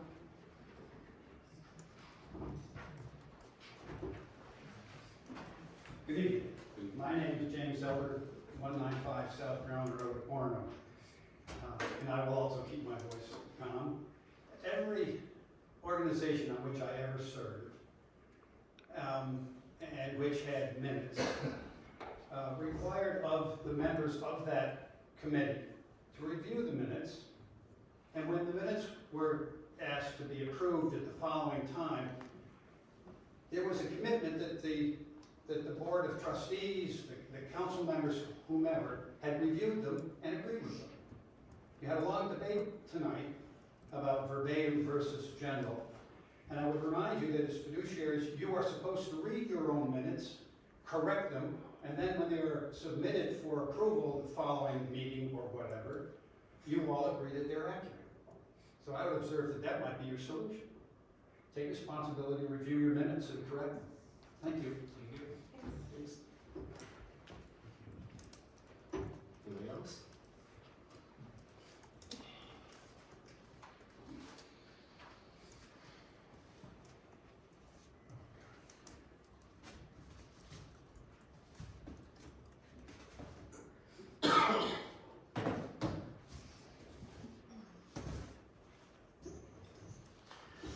Brad Erickson, 2485 Independence Road.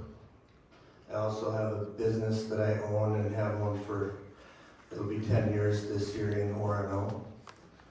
I also want to say, because I know you've had some issues with me living in Independence and speaking here, that I feel if Mr. Crosby, who is again not here for the 5th time in a row for these public comments, can travel to the governor's mansion to redress his government and out to Washington, D.C. on January 6th of 2021 to redress the government, I certainly can drive 5 minutes down the road to redress mine. Well, it's official, Mr. Walsh. You've cemented your legacy, right? What is this here? Orono Mayor minimize Holocaust. Council member fundraise for Proud Boys. That's from a leading Jewish media outlet in the Twin Cities here. TC Jew Folk. Okay? Remember those people from St. Louis Park? Where you grew up? 4 days after that article comes out, some posts were discovered that you put on nextdoor.com, and in a response to that, it says Orono residents, it says in a response, Orono residents on Nextdoor, to Orono residents on Nextdoor, Mayor Dennis Walsh doubles down on the video he sent. Finally, you admit publicly online to sending out the Holocaust video on Valentine's Day, no less. But then you attempt to minimize the message and its implications by stating, quote, the 3.5-minute video that talks about government overreach regarding COVID mentions the Holocaust for 5 to 10 seconds as a reference point, unquote. That's you. Even after being confronted by members of the Jewish community, you double down by posting, I stand by my statement. Well, Mr. Mayor, the extermination of 6 million Jewish people is not a reference point for you to be used as a political footnote, or anything else. You, sir, are a disgrace to your hometown and to this town. Your legacy is forever stained. You have had ample opportunity to apologize or step down, yet still you refuse to do either. So I turn to this council and ask for appropriate action to be taken. We are better than this. You have 3 minutes, you need to sit down, take your seat, follow the rules that we talked about in the beginning of the meeting. Okay? Have a seat. That's you, Mr. Walsh. Have a seat. Have a seat. Nothing to say about that? Have a seat, somebody else is coming up. Okay. Sit down. Very You've had serious stuff. you've had your time, somebody else is coming up. Don't want to hear it. Yeah, my name is Richie Anderson, I live at 3205 Crystal Bay Road. And, so, you know, everybody can have beef with the city. I've had plenty, I've lived here, in the city of Orono for 44 years, had business in this community and multiple marinas since 1976. I've obviously had issues with the city of Orono, this, that, the other thing. But the mayor, when he got elected, he said something that I bought into, and that's public-private partnerships and doing good for the city of Orono. Over the years, I've sponsored numerous sports teams, coached numerous sports teams when my kids were in it. The Orono hockey rink got built. Me and another gentleman put the new locker room together, which was barren. We built the Little League field at Beaterwood Park. I was there with Gromberg scoping it out. We built that, fencing, the whole shooting match. We put a ice arena behind the elementary school here for the kids to play in. So my concept is, we can all bitch and moan about this, that, or the other thing, but the fact of the matter is, at the end of the day, you have to do something positive for the city of Orono. You know,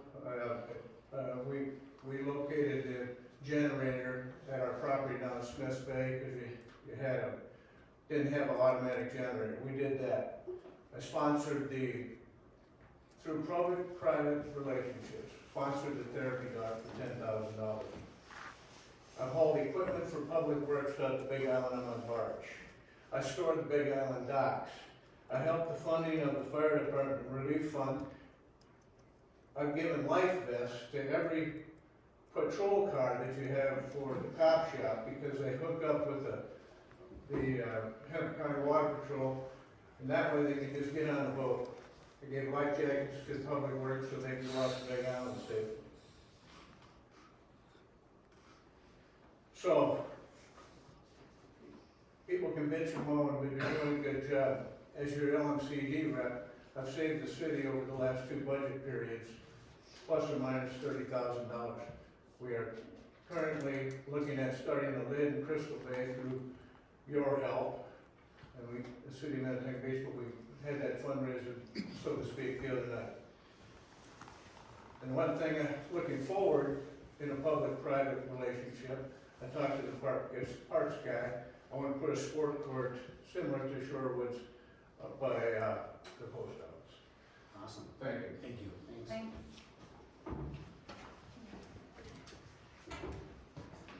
Chelsea Weaver, Independence, Minnesota. What's your address? You need to know my address? 2045 Independence Road? I think, yeah, Oh. unless you're gonna answer some questions or maybe apologize, it's my 3 minutes. So, anyway, I understand that there's a ethics meeting coming up here soon. I'm thinking you might wanna have a part in it. Wondering why Crosby keeps running out, why you guys can't answer some simple questions. You've been accused of stuff and you just sit here and call people fools and clowns and interrupt and make a fool of yourself. So everybody wants this resolved, everybody in the community, the council members, everybody. I'm talking to you, Mr. Walsh, can you look at me at least? Too much of a wussy to make eye contact? Thank you. So no, by the way, I'm not afraid of you either.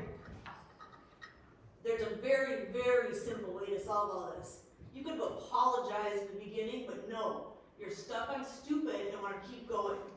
And he can't even stay in for a meeting. Thank you. Is there anybody else? And seeing none, I will close public comment and we'll bring us to Mayor Council report. Councilmember Vincent. Thank you. Want to share with everyone that I had the opportunity to attend the foundational program for the League of Minnesota Cities on Friday and Saturday this week.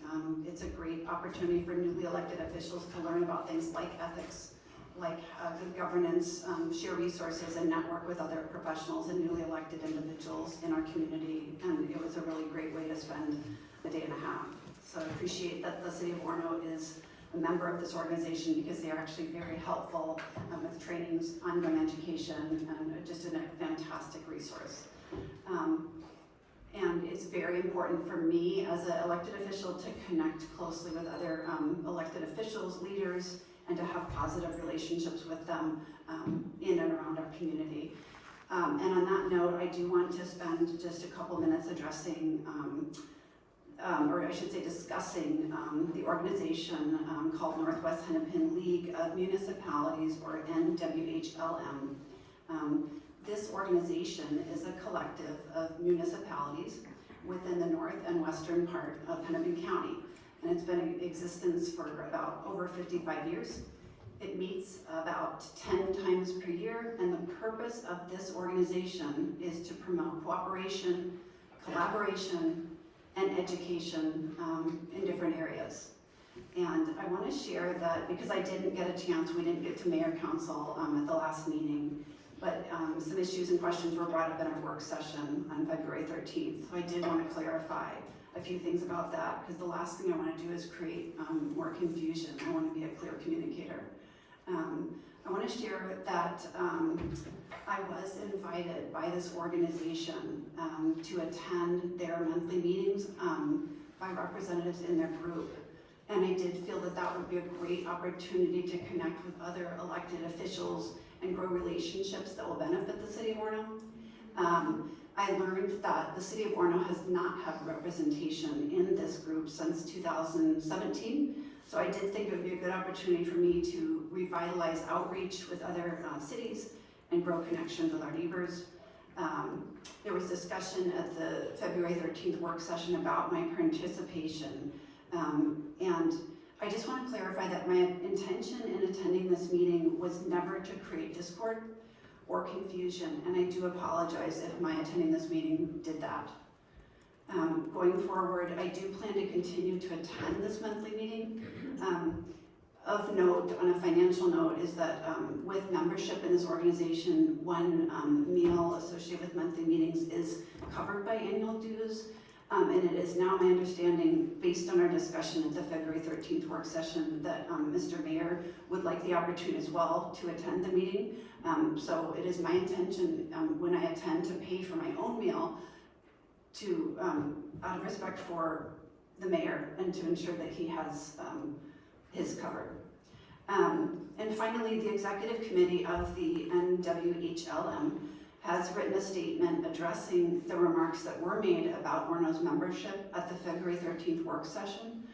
So hopefully their statement about the discussion that was had at our work session will clear up any misunderstandings about the purpose of their group, Orono's history with the group, and their invitation to me to attend and join the group. Because again, I don't want to cause confusion. So that organization has put out, or it has a statement available with regard to my participation in the group. And on that note, I just want to say that I do look forward to continuing to build strong relationships between the city of Orono and the communities around us. That's it, thanks. Councilmember Johnson. As a good, one of our better public comments, so thanks for everybody. Appreciate the people introducing a calm tone. Appreciated it from this side of it. Congratulations to the Orono girls hockey team, the high school team, who got second in the state. So I spent the last week playing, or watching rather, quite a bit of hockey, including them. So congratulations, second state. The boys are still making their march. So had a really great opportunity to talk to many Orono residents at the hockey rink about the performance of this council and some of the current topics, fire being a major one, of course. And so I was really pleased. You know, it's often that we hear a lot of negative feedback here, but I received an overwhelming amount of support for what this council is doing, and trusting us to do what's best for the city, and working with Long Lake, but also making sure that we're doing what's best for our city at the same time. So that was nice to get that direct feedback from those citizens. I'll just address a couple of the public comments. Mr. Pearson was asking about if we can put into use the fire truck. We've had similar arrangements with Long Lake that are in existence already. I wasn't sure if he was asking if Long Lake won't allow us, would we use it? But I would think if we offered it, they would accept it. I'm looking at them in the back. And then Ms. Branningham received your email, and we're definitely going to have some very public conversations about the fire department when we get our assessment done, as Victoria was stating there. And Ms. Carswell had asked why we hadn't publicly acknowledged the offer from Long Lake. I felt like we did. If we didn't, we did. We did get their offer, and we're going to do our assessment that James is completing, and give a very public and extensive, thorough information to the public when we have all that information. The right time is when we have all the pieces and what all of our options are to get that feedback. So other than that, that's all You know, just, with all of our snow and everything, Public Works, you know, we got a nice, summary, from Adam about what this staff does. You know, we get to see it differently than maybe the public does, but, you know, I'm really proud of this staff, and their commitment to making Orono better. And they are doing it for all the right reasons, and so it's nice to bring attention to that. Adam also has his review this evening, and so he's been a very important component in making the city better, and he has. So those are all some really positive things that we have going on in the city. So thanks for stealing my thunder about the high school girls. Big kudos to make it to the finals and first time ever. I mean, War Road's like, you know, Hockey Town USA, so I mean, kudos for the game they played, and super neat to see several of the girls I've known since, you know, they were 4 and 5 and played soccer. So it's pretty unique to see the, you know, young ladies they become and see how impressive they are on the ice. So big win there, and good luck to the guys when they come up. We do have a Parks Commission meeting next week, or work session, correct, Adam? March 6th Yes, that seems right. Yep. at 6 p.m. Yes. Okay. So they are going to be talking about pickleball, kind of, you know, where do we go next? So, you know, definitely if that's a topic you're interested in, definitely join them. It's a good conversation to have. And then, as I mentioned earlier, at our last meeting, we talked about the timing of when things are going to be coming out. So May 22nd is going to be that draft proposal that's put together by James, Ron, and Adam. So, you know, a few of you have reached out, which love. Please do reach out if there's things that you really want to make sure that we address. Like Nancy said, like really helpful to know from your perspective what's missing.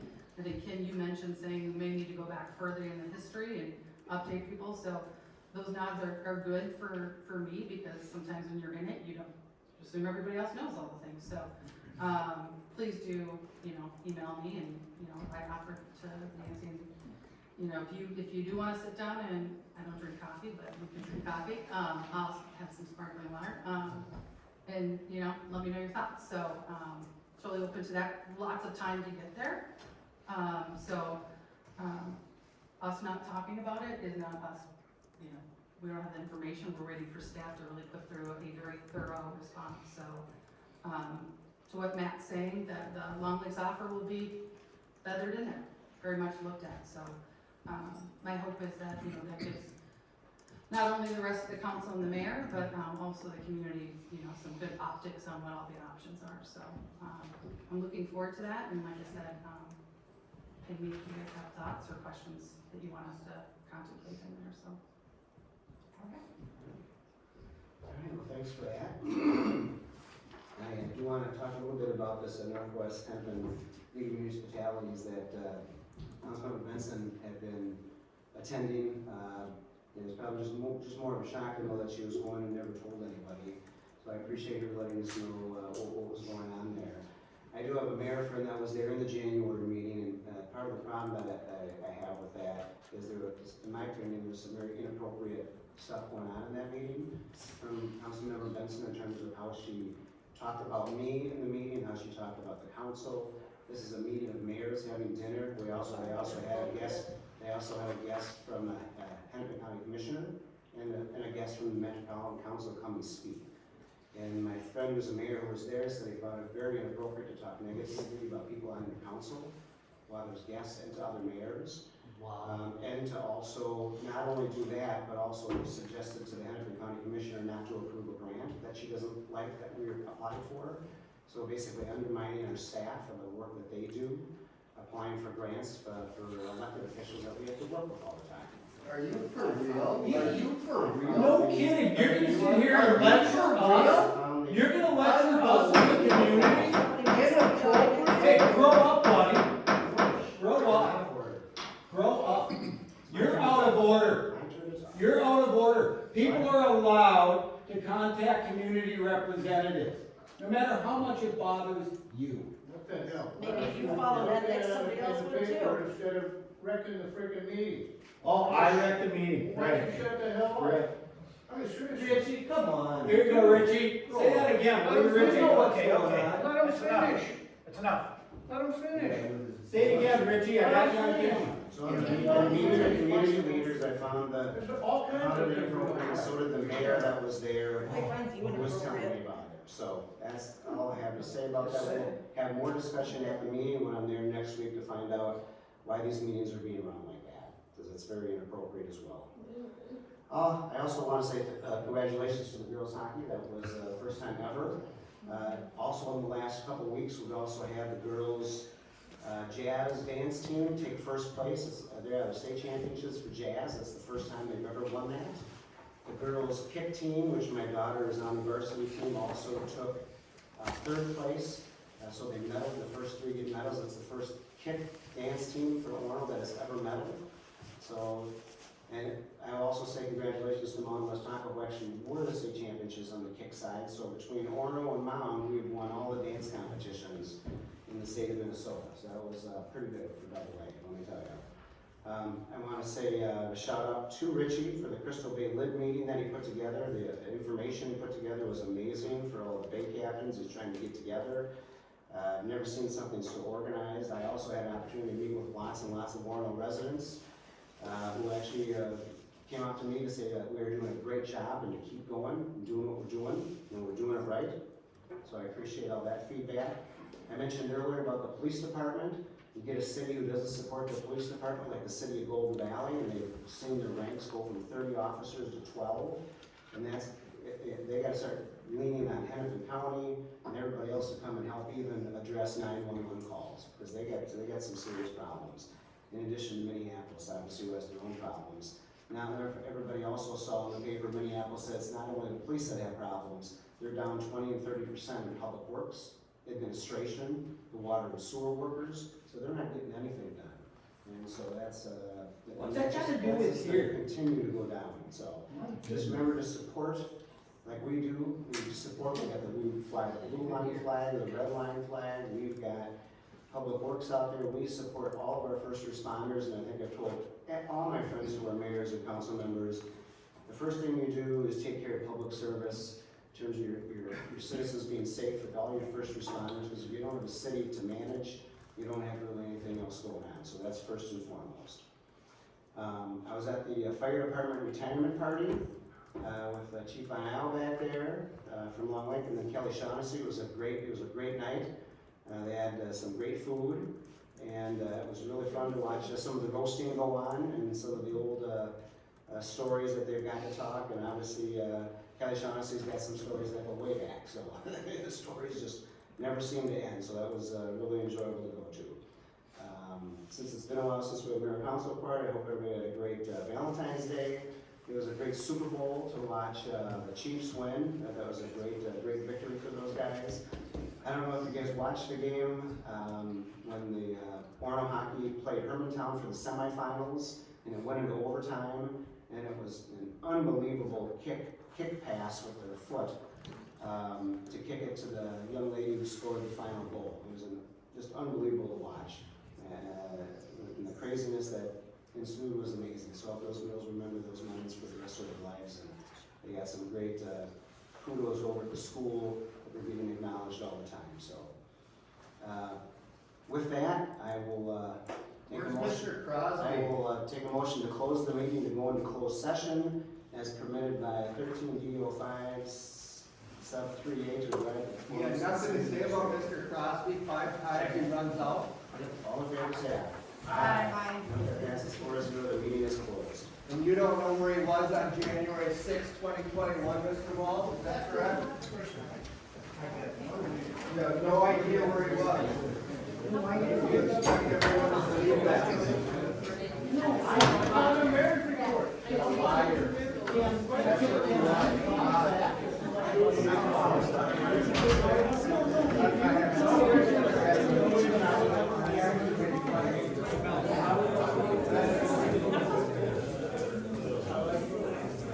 I would like to be able to comment, that's all.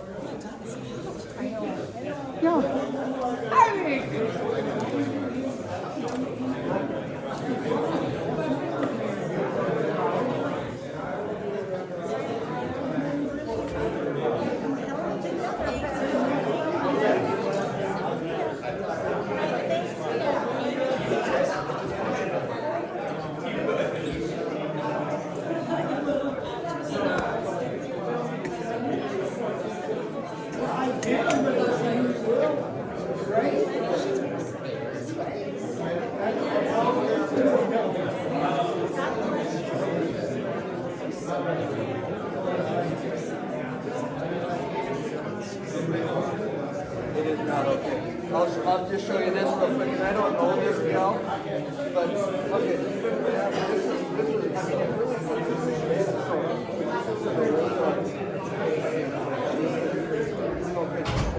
I mean, it really get the 65 gallon beer. Realize, you know, tries to spell it out. She's got great experience, right? And we all recognize those. This is